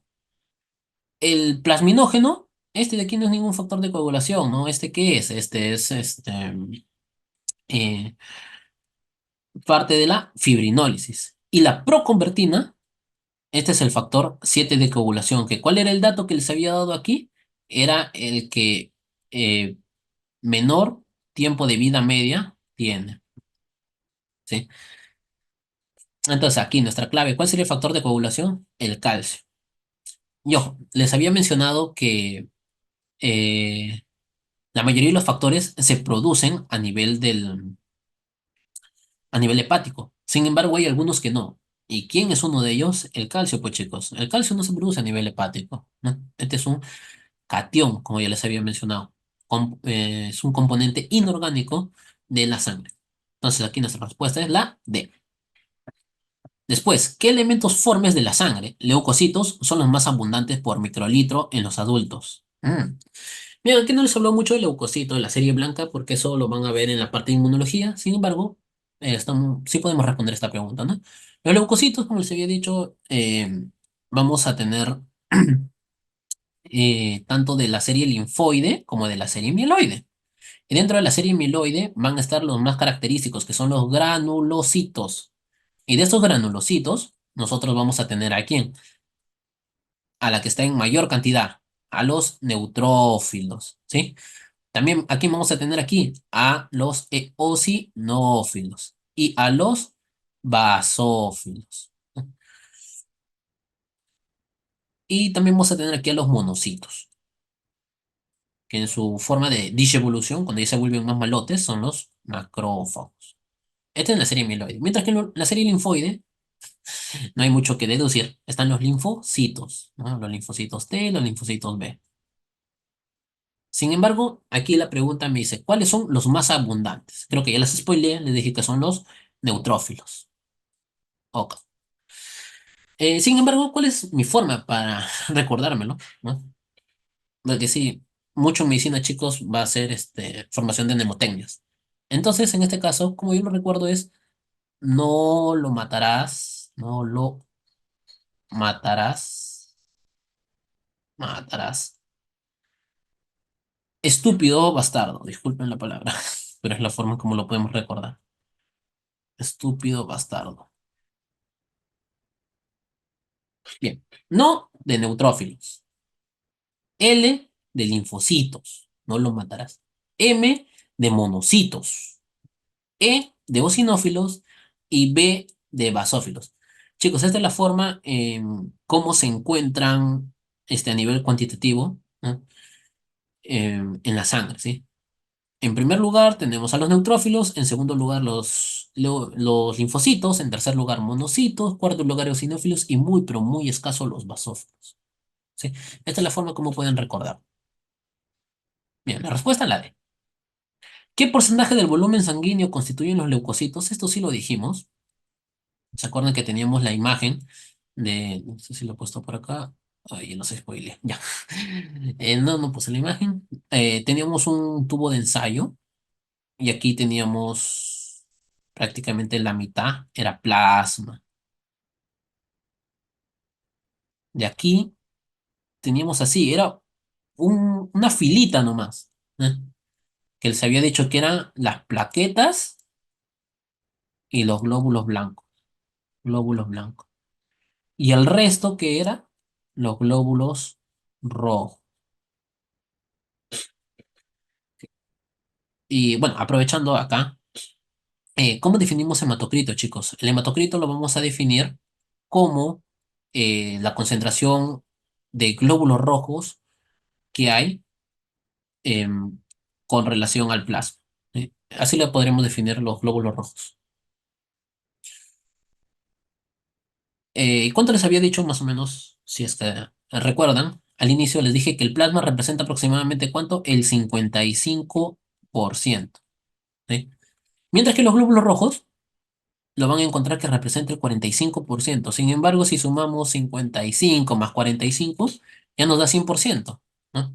Y no es así. Hay un componente, aunque es mínimo, ínfimo, que viene a ser los glóbulos blancos y las plaquetas. Entonces, yo por eso les recomiendo que acá pongan 44% y que de estos dos forman 1%. Y si me dicen quién es más abundante, glóbulos blancos o plaquetas, son los glóbulos blancos.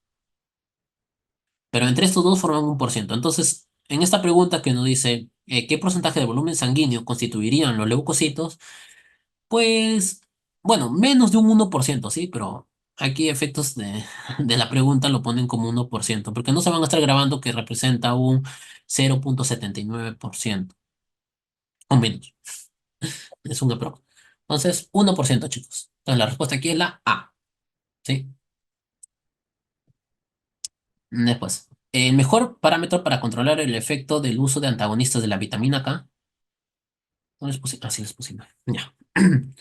Como les había mencionado, ¿cuáles son los factores dependientes de la vitamina K?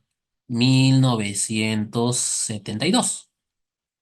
A este uno yo le agrego un cerito. Ahora sí, factor 10, 9, 7 y 2.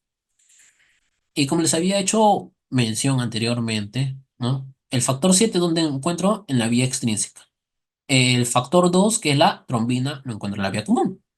El factor 10 también lo encuentro en la vía común, ¿no? Y el factor 9, ¿dónde lo encontraba? En la vía intrínseca. Sin embargo, este, si yo quiero medir a los factores eh, dependientes de vitamina K, como lo estoy encerrando aquí, pertenecen o lo podemos ver en su mayor cantidad entre la intersección de la vía extrínseca y la vía común, ¿no? Mientras que la vía intrínseca solo tiene el factor 9. Entonces, para determinar, ¿no? Si es que hay alguna afectación de la vía extrínseca, que parte del perfil de coagulación yo utilizaba, les había dicho, ¿cómo me recordaba? Mi ex es una pata, ¿sí? Una pata, ¿sí? Entonces, ¿con qué era? Con el TP, con el tiempo de protrombina, este de aquí. El TPTA, el tiempo parcial de tromboplastina activada, ¿para qué me servía? Para medir la vía intrínseca. El tiempo de sangría, ¿para qué me servía, chicos? Esto ya no se utiliza, ¿sí? Sin embargo, anteriormente se utilizaba para evaluar la hemostasia primaria, ¿no? Si es que les preguntan para qué, para evaluar la hemostasia primaria. El tiempo de trombina, para evaluar la velocidad de formación del fibrinógeno. Y el recuento de plaquetas, pues no, esto me sirve para qué? Para evaluar hablo de la hemostasia propiamente dicha, de la hemostasia primaria, para evaluar cuantitativamente. Y ahí, siguiente pregunta. En caso de la intoxicación o la sobredosis por heparina, ¿el efecto heparínico puede controlarse? Bueno, para esto es un poco más de memoria, y para ello les traigo esta tablita en el cual podemos ver que vamos a tener los tóxicos que en sí van a ser fármacos que damos. Sin embargo, en farmacología han debido de hablar que todo va a depender de la dosis. Hay dosis. Recién veo tu mensaje, Marco. Gracias. Eh, entonces, todo va a depender de la dosis, ¿no? Si yo lo doy a altas dosis, pues sí, pueden ser tóxicos. Y aquí, miren, tenemos al inocuo, al payacetamol, ¿no? Que lo recetamos realmente para muchas cosas. Y en cantidades tóxicas, ¿cuál va a ser su antídoto? La N-acetilcisteína. Sin embargo, aquí nos dicen de la heparina. Y de la heparina, si lo buscamos en la tablita, va a ser ¿quién? El sulfato de protamina, chicos. O sea, clavecita B. La vitamina C, no es no me ayuda. La quinidina, de aquí es un grupo farmacológico, ¿sí? Para los antimaláricos. Aquí voy a tener a la acetilcisteína, ¿no? ¿Que es el nombre de quién? ¿Quién lo sabe? A ver, ¿quién de los conectados sabe el nombre de la acetilcisteína? El nombre comercial, por así decirlo. No, disculpen, era el ácido acetilsalicílico, que es la aspirina. Este es acetilcisteína, que va a ser quién. Aquí le ha faltado la N. Siempre lo confundo. Disculpen, chicos. Pero de los errores se aprende. Espero que ustedes no se confundan. La N-acetilcisteína, acá le faltó la N. Esta va a ser el antídoto de quién? Del famoso payacetamol, como ya lo hemos visto aquí. Y el flumacenilo, chicos, que va a ser el antídoto de las benzodiazepinas, ¿no? Que es como lo podemos ver. Está acá, está acá, está acá, está acá. Sí, acá está. Benzodiazepina, fluoxetinil. Por lo menos, ¿qué es lo que deben de saber para efectos de exámenes? Antídoto de los opiáceos, un clásico, la naloxona, benzodiazepina, fluoxetinilo, paracetamol, N-acetilcisteína. Después del metanol, el etanol.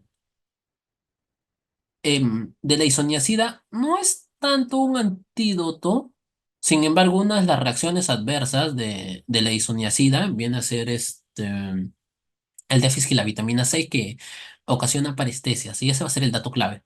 Y sobre todo en un paciente tuberculoso que está en tratamiento con isoniazida o en profilaxis con isoniazida y siente parestesias. Me van a decir cuál es el fármaco que yo le debo de dar como profilaxis para evitar esto. Va a ser la piridoxina. Después de los cumarínicos, ¿sí? Los cumarínicos, ¿quién es el grande representante aquí? La warfarina. ¿Cómo evaluaba lo- la dosis de warfarina que estoy dando, que es la adecuada, con el tiempo de protrombina? ¿Por qué? Porque la warfarina, ¿quién me bloquea? Me bloquea la vitamina K. No exactamente la vitamina K, sino en el proceso en que la vitamina K me sirve como coenzima para la formación de los factores de coagulación, es ahí. ¿Sí? Sino que no andamos más. En esta parte, en líneas generales, es ahí. ¿Y cuál es su antídoto? Si bloquea la vitamina K, ¿yo qué le doy? Vitamina K. Ese es su antídoto. Después, de la heparina, ¿no? Que es la protamina, el sulfato de protamina, sí, propiamente dicho. Y principalmente eso, chicos. Estos son los principales tóxicos y antídotos que deben de manejar. Siempre vienen, nunca falla. Y de los órganos fosforados o carbamatos, la atropina. Nunca falla. Bien. Respuesta, la B. De ahí, en el periodo fetal, la hematopoiesis se inicia. La hematopoiesis, periodo fetal. ¿Sí? O sea, dijimos que la hematopoiesis tenía dos grandes hitos, a nivel de la vida intrauterina y extrauterina, ¿no? A nivel de la vida intrauterina, eh, tenía o pasaba por tres periodos, por tres fases. La fase del primero a la tercera semana de gestación, en donde se encontraba a nivel del saco vitelino, ¿sí? De ahí agarraba la batuta, el hígado y el vaso, y después ya como en el adulto, ¿no? La médula ósea roja. Y ya en el adulto, que era en donde se formaba, si bien es cierto, sí, se forma a nivel de la médula ósea roja, sin embargo, por lo general, en niños hasta jóvenes, se forman en los huesos largos. Ya en los adultos, eh, se forman en los huesos planos y huesos irregulares, ¿no? ¿Como quién? Como las vértebras. Entonces aquí dice, periodo fetal, ¿dónde se forma? A nivel del saco vitelino. Respuesta, avioncito, ¿no? Como podemos ver ahí en la imagen, no, no me deja mentir. Bien, chicos. Vamos a la siguiente. En el adulto, la hematopoiesis tiene lugar principalmente, ya, con eso matamos dos pájaros de un tiro. ¿Dónde les había dicho? A nivel de la médula ósea, el esternón, la pelvis y los cuerpos vertebrales, ¿no? En el adulto, chicos, es muy diferente si les hubiera dicho en los niños, en los jóvenes, ¿no? Ahí sí, tal vez le ponían fémur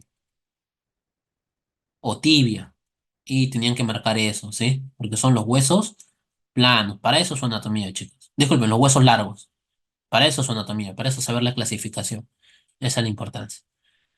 Bien, de ahí, vamos a esta pregunta bonita del INSIP.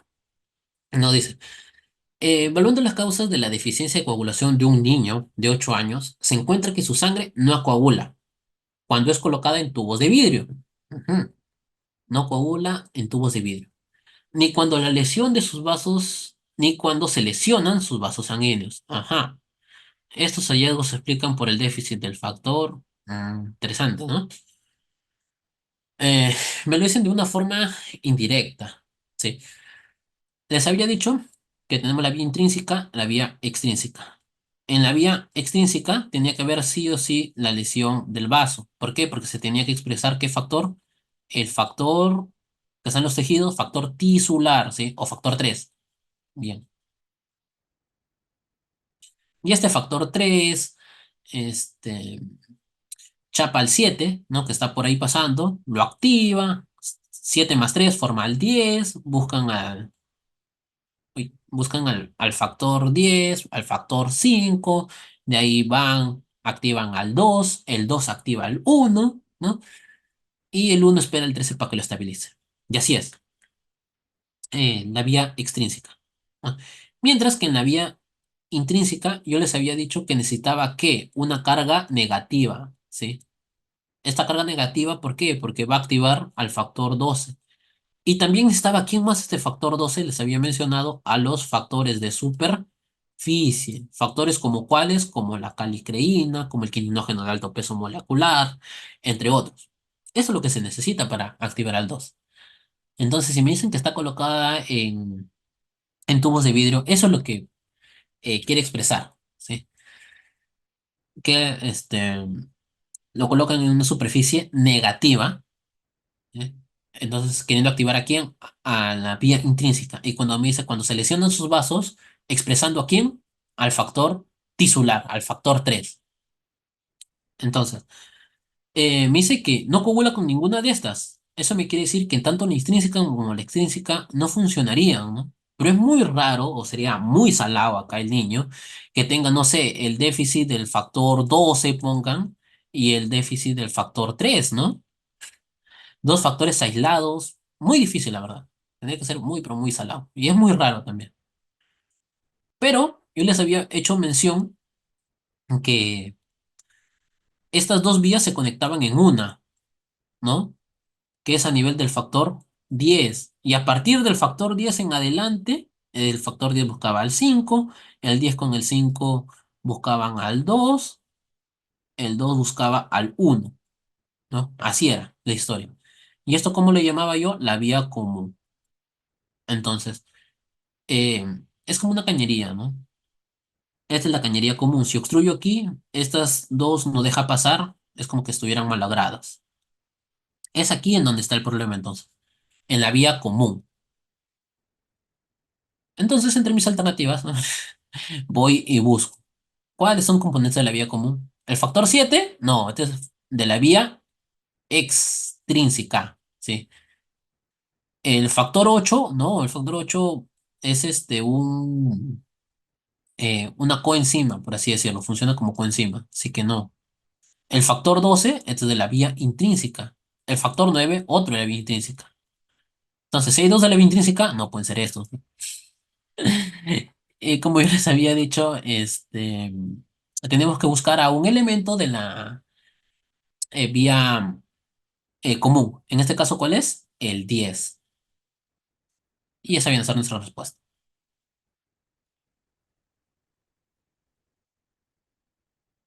¿no? Y eso es lo que les estaba haciendo aquí mención, ¿no? La vía común a partir del factor 10. Porque es muy salado que realmente el niño presente lesión aquí, o que presente déficit, disculpen, acá, o déficit aquí del factor 9 y del factor, o del factor tisular, ¿no? ¿Por qué? Porque si elijo solo uno la vía intrínseca, entonces tengo la vía extrínseca, me funcionaría bien, se activaría por este lado, pero aquí me dice que no. Entonces tienen que ser una vía, una parte en la cual los dos tienen un elemento en común, que esa es la vía común. Y buscando el factor de eso. Una pregunta bonita, rebuscadita. Bien, la siguiente pregunta. ¿Cuál de las siguientes magnitudes le permitirá clasificar una anemia como regenerativa o regenerativa? Ahí ya lo habíamos visto, chicos. Está easy peasy. El índice de producción reticulocitaria, ¿no? Que cómo lo hallaba en dos relaciones. El primero era el hematocrito de mi paciente. El segundo era el hematocrito ideal, que lo multiplicaba ¿por qué? Por el valor de reticulocitos, ¿sí? Que me daba mi hemograma computarizado sobre el factor de corrección, ¿no? Y en base a esto yo obtenía un valor. Si este valor depende del 2, ¿no? Si es más de 2 o menor de 2. Si es que es menor de 2 me quiere decir que no está habiendo una adecuada producción a nivel medular, entonces es hiporregenerativa. Mientras que si es más de 2, eso me quiere decir, sí hay una producción que está que responde al estímulo, ¿no? Que en este caso vendría a ser el,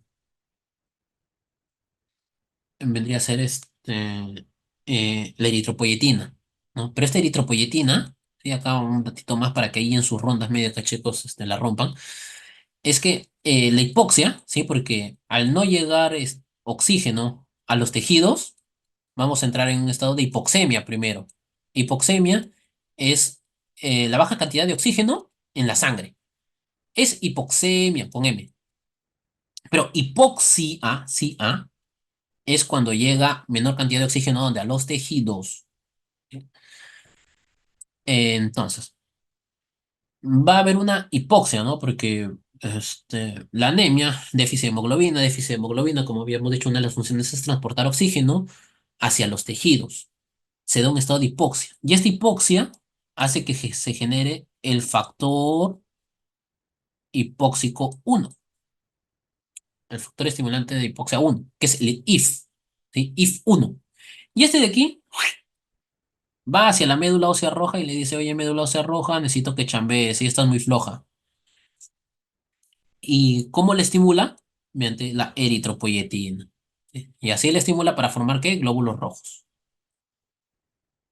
Bien, chicos. Entonces, el índice de producción reticulocitaria es para ello. Para que me clasifique a regenerativa o hiporregenerativa y en normorregenerativa, ¿sí?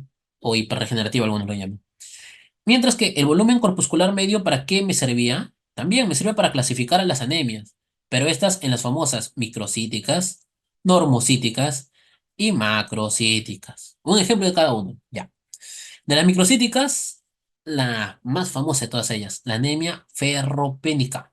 De la normocítica,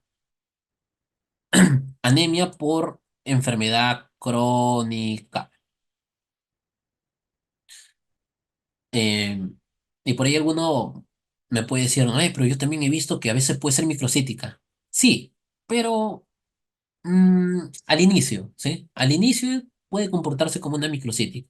Sin embargo, cuando uno lo encuentra es más que todo es normocítica.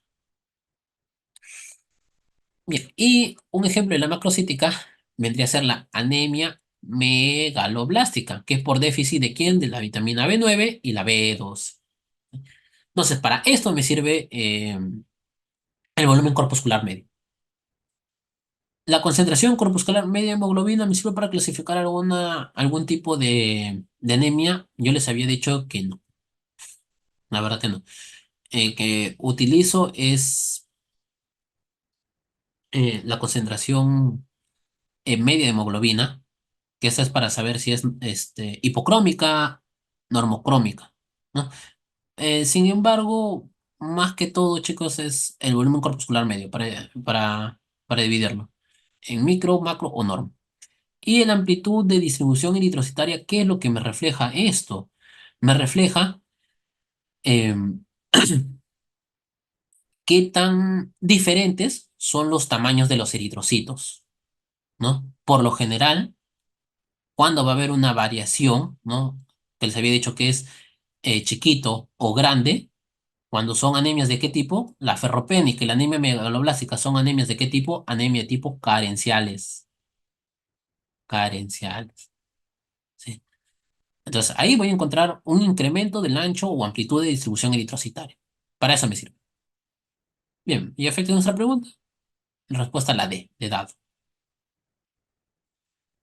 A ver, siguiente pregunta. ¿Cuál de los siguientes factores de coagulación no está producido en los hepatocitos?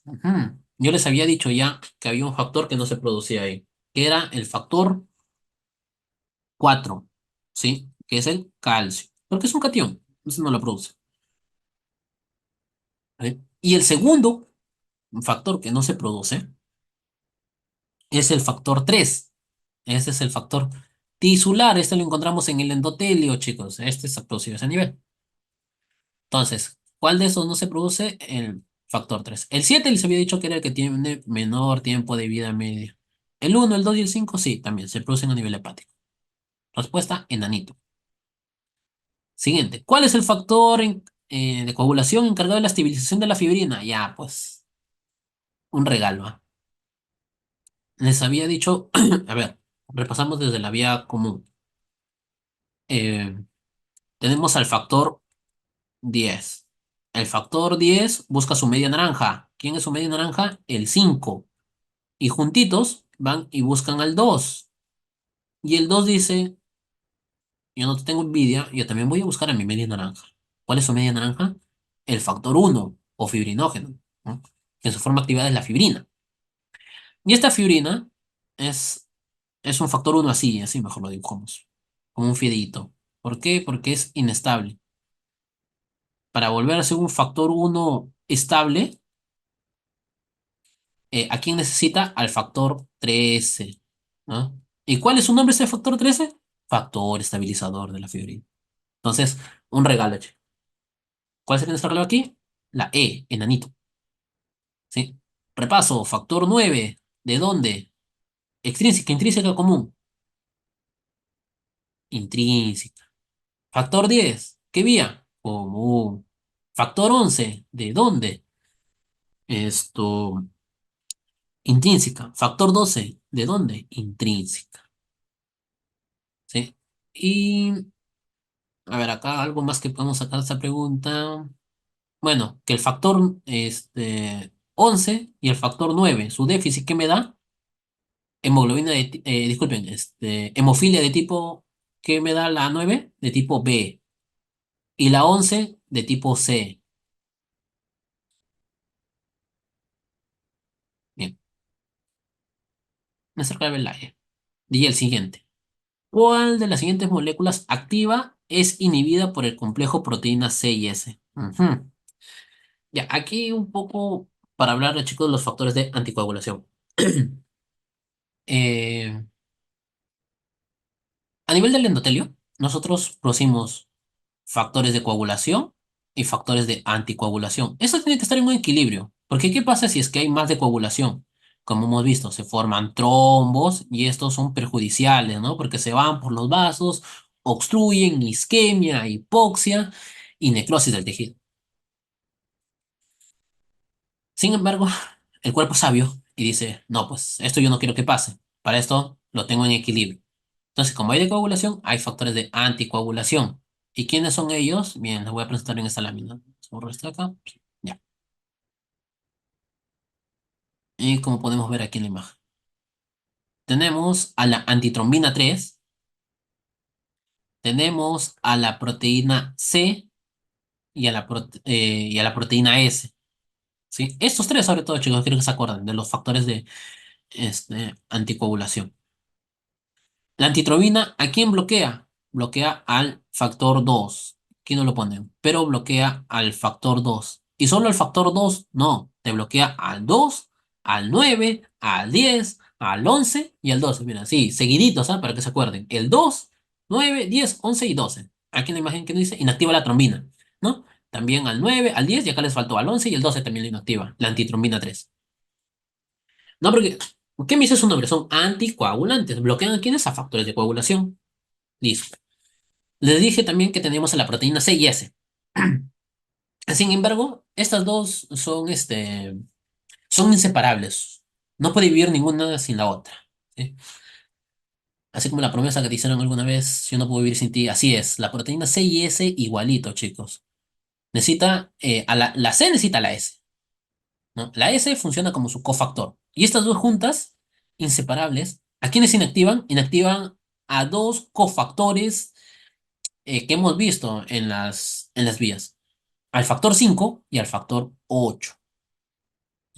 Esa es entonces la función del complejo proteína C o S. Entonces, ¿a quién dije que inactivaba? Al factor 5 y al factor 8, ¿no? Pero acá no está. El factor 11, el 10, el 9 y el 2, quién les dije que lo inactivaba? La antitrombina 3, ¿sí? ¿Y a quién más? Al 12, chicos. Al 12 también lo inactiva. El seguidito, el 2 y de ahí se saltean. 9, 10, 11 y 12. Lo inactiva a todos ahí. Muy bien, acá nuestra respuesta entonces es barquito. Ah, bien. Pregunta 14. Se considera que el origen de las células de Red Sternberg, células diagnósticas en la enfermedad de Hawking, es... tan, tan, tan, tan. Ya, para comenzar, las células de Red Sternberg son estas de aquí, también conocidas como las células en ojos de búho, ¿no? Bueno, si tenemos un poco de imaginación, aquí le ponemos un piquito. Sí, ¿no? Nuestro Angry Bird. Ahí está. Células con ojos de búho. Y bueno, sí, son células diagnósticas en la enfermedad de Hawking. ¿Y de dónde provienen? Ya esto también. Otra forma de preguntar, ¿cuál es la estirpe em, que se altera con más frecuencia en la enfermedad de Hawking? ¿No? Y son los linfocitos B. ¿Sí? Entonces sí es una pregunta un poco datera, chicos. El linfocito B. Este de aquí dice evoluciona, sí, en las células de Hodgkin. Bueno, no evoluciona, es una alteración. Evolución es cuando es algo normal, ¿no? Y por último, el mecanismo de producción de la anemia de trastornos crónicos, que les había mencionado qué tipo de anemia es de acuerdo a la clasificación de la BCM, o sea, del volumen corpuscular medio. Es una de tipo normocítica. Sí, normocítica y normocrómica. Si es normocítica, ¿entre qué valores estaba? 80 y 100. Y si es normocrómica, ¿entre qué valores estaba? 27 y 33. ¿Sí? Ah, acá, chicos, antes de que me olvide, una forma de cómo pueden recordar eh, estos valores, ¿no? El BCM, el HCM y el HCHM. Es así, la regla del 90, 30 y 30. BCM va de 80 a 100 y valores normales. Promedio 90. 27 a 33 y 30. Y acá igualito. Por eso 30. La regla del 90, 30, 30. Bien, ahora sí. Vamos acá. La anemia por trastornos crónicos, como dice acá, como es una enfermedad crónica, lo que va a haber aquí es un proceso inflamatorio crónico. Y cuando hay un proceso inflamatorio, no sé si han visto ese meme en el que salen de Harry Potter, ¿no? En el que la profesora dice, siempre que hay algo malo, siempre aparecen ustedes tres. Sale Harry Potter, Hermione y Ron. Ya. Eh, ¿Quiénes eran? ¿A quiénes representan? A la interleuquina 1, a la interleuquina 6 y al factor de necrosis tumoral alfa, el TNF alfa. Estos tres desgraciados siempre van a estar en un proceso inflamatorio, ¿sí? No hay falla. Si les preguntan alguna vez, factores inflamatorios, estos tres siempre. Y aquí podemos ver, ¿no? Miren, ya que es un poco más específico todavía. Dice, es la interleuquina 1B. ¿Sí? Y acá les faltó la interleuquina 6. Eh, estos de aquí, en, en un proceso eh, inflamatorio crónico, van a estar elevados. ¿Y qué a quiénes van a estimular? Van a estimular, como podemos ver aquí al macrófago. Sí, al macrófago. Ah, bueno, antes de esto, primero, cualquier infección, inflamación, neoplasia genera un proceso inflamatorio. Este proceso inflamatorio activa a quiénes? A los macrófagos. Esos macrófagos son los encargados de producir estas interleuquinas, ¿no? La 6, la 1 y el factor de necrosis tumoral alfa, por eso acá estaba la 6. Y estos de aquí se van a los riñones, ¿no? Y bloquean a quién? A la eritropoyetina, ¿no? Bloquean su secreción. Se van a la médula ósea roja y también generan alguna alteración en la eritropoyesis, ¿sí? También bloquean la eritropoyetina, sobre todo los receptores. Bien, y aquí macrófago también puede ir al hígado, pero al hígado manda interleuquina C e interleuquina 1B. ¿Y qué hace aquí, no? Eh, Le dice, hígado, estamos frente a una inflamación crónica, tú me produces más niveles de hepsidina. Este de aquí, este es el fundamento, chicos, de la anemia por enfermedad crónica. Esta disminución en la secreción de la eritropoyetina, este bloqueo de los receptores de la eritropoyetina son factores secundarios que pueden estar presentes en la anemia por enfermedad crónica, sí, pero el factor principal es la mayor producción de hepsidina. ¿Y qué es esta hepsidina? Oca, oca. Para eso nos debemos de ubicar aquí. Tenemos nuestro enterocito, ¿sí? Y aquí tenemos a nuestro vaso sanguíneo. Entonces, acá estamos, este el lumen. Acá tenemos un enterocito con sus microvellosidades. Por aquí, por el tubo digestivo está pasando el hierro. ¿Sí? ¿Cuál es el hierro que mejor se absorbe? El hierro más 2. ¿Sí? Este de aquí, ¿de dónde proviene? Del contenido animal. Del animal. Bien. Este hierro, entonces, es captado por las microvellosidades, pero ¿a qué nivel? Ahí. El hierro se absorbe a nivel del duodeno.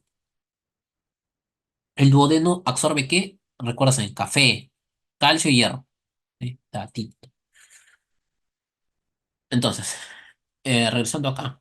El hierro es absorbido por las microvellosidades, ¿sí? Eh, por alguna, hay un transportador, ahorita se me fue el nombre, chicos, y ya sé que ingresa el hierro. Y el hierro, así como entra, ¿no? Que es absorbido, tiene que pasar a la sangre. ¿Para qué? Para que pueda irse a los depósitos. ¿Y cuáles son los depósitos? La hemosiderina y la ferritina, ¿no? La famosa ferritina que lo piden en el dosaje para eh, saber si estamos frente a una anemia ferropénica. Sin embargo, como les había dicho, cuando entraba tenía un transportador y cuando sale también tiene otro transportador, ¿no? Cuando sale, como cualquier persona, cuando nosotros salimos, ¿por dónde pasamos? Por una puerta. Entonces, este transportador, para que salga el hierro, ¿cómo se llamará? La ferroportina, ¿no? La puerta del hierro, ferroportina. Por aquí sale y ya se va a sus depósitos. Bueno, primero se transforma en hierro más 3 porque esta es la forma en la cual puede transportarse a nivel de la sangre. Después, antes de llegar a sus depósitos, hay una enzima que hace que se vuelva a transformar en hierro más 2. Pero ya eso es otra cosa. Aquí lo importante, chicos, es la ferroportina. Esta ferroportina eh, va a ser bloqueada, ¿sí? ¿Por quién? Por esta maldita, por esta desgraciada, por la epsidina. Esta la bloquea, entonces inhibe el pasaje del hierro, ¿no? Para que vaya a los depósitos. Y de esta manera, si no va a haber hierro para mandar a los depósitos, bueno, una cantidad se va a los depósitos y una cantidad, chicos, se va a la médula ósea, ¿sí? ¿Por qué? Porque en la médula ósea, como les decía, el hierro más 2 se unía ¿a quién? A la protoporfirina. ¿Para formar qué? El grupo hemo. Y el hemo más la globina formaban la hemoglobina. Ya. Una mayor cantidad se va acá, a la médula ósea. Sin embargo, si es que no está pasando nada, ¿no? Porque está bloqueado aquí, va a haber una menor producción de hemoglobina y por ende se va a formar la anemia. Este es el mecanismo eh, principal, ¿no? De la producción de la anemia por enfermedad crónica. El incremento de los valores de la hepsidina, que bloquea a la ferroportina. ¿Sí? Entonces, vamos a buscar esa. ¿Pérdida de sangre por las mucosas? No, no tiene nada que ver. Eso tendría que ser en una úlcera, ¿no? Sería una anemia por pérdidas. Ah, ah. Disminución de la hemólisis. Hemólisis se da en dónde? En las anemias hemolíticas. Esta no es una anemia hemolítica. Aumento de la expresión de ferroportina. No, la ferroportina sí tiene que ver, pero esta de aquí está bloqueada, chicos, bloqueada. Aumento de la producción de la epsidina. Esta es. Disminución de la eritropoyetina. Ustedes me podrán decir sí, no es, pero también aquí, miren el gráfico, tú me lo has dicho que este y que el otro, que yo también lo he leído en Cochrane, UpToDate. Sí, chicos, pero en las preguntas de examen, ¿no? Como Selename, de salud, el MC, debemos de ser cautelosos cuando estamos haciendo duda, volver a realizar la pregunta. ¿Y qué es lo que me dice aquí? El mecanismo principal. Está presente, sí, pero no es el principal. El principal yo les había dicho que es el aumento de la producción de la epsidina. Clave, dedito. Y muy bien, chicos, hasta aquí hemos llegado conmigo. Muchas gracias por su atención. No sé si es que hay alguna duda, consulta, reclamo, queja, la pueden hacer ahora.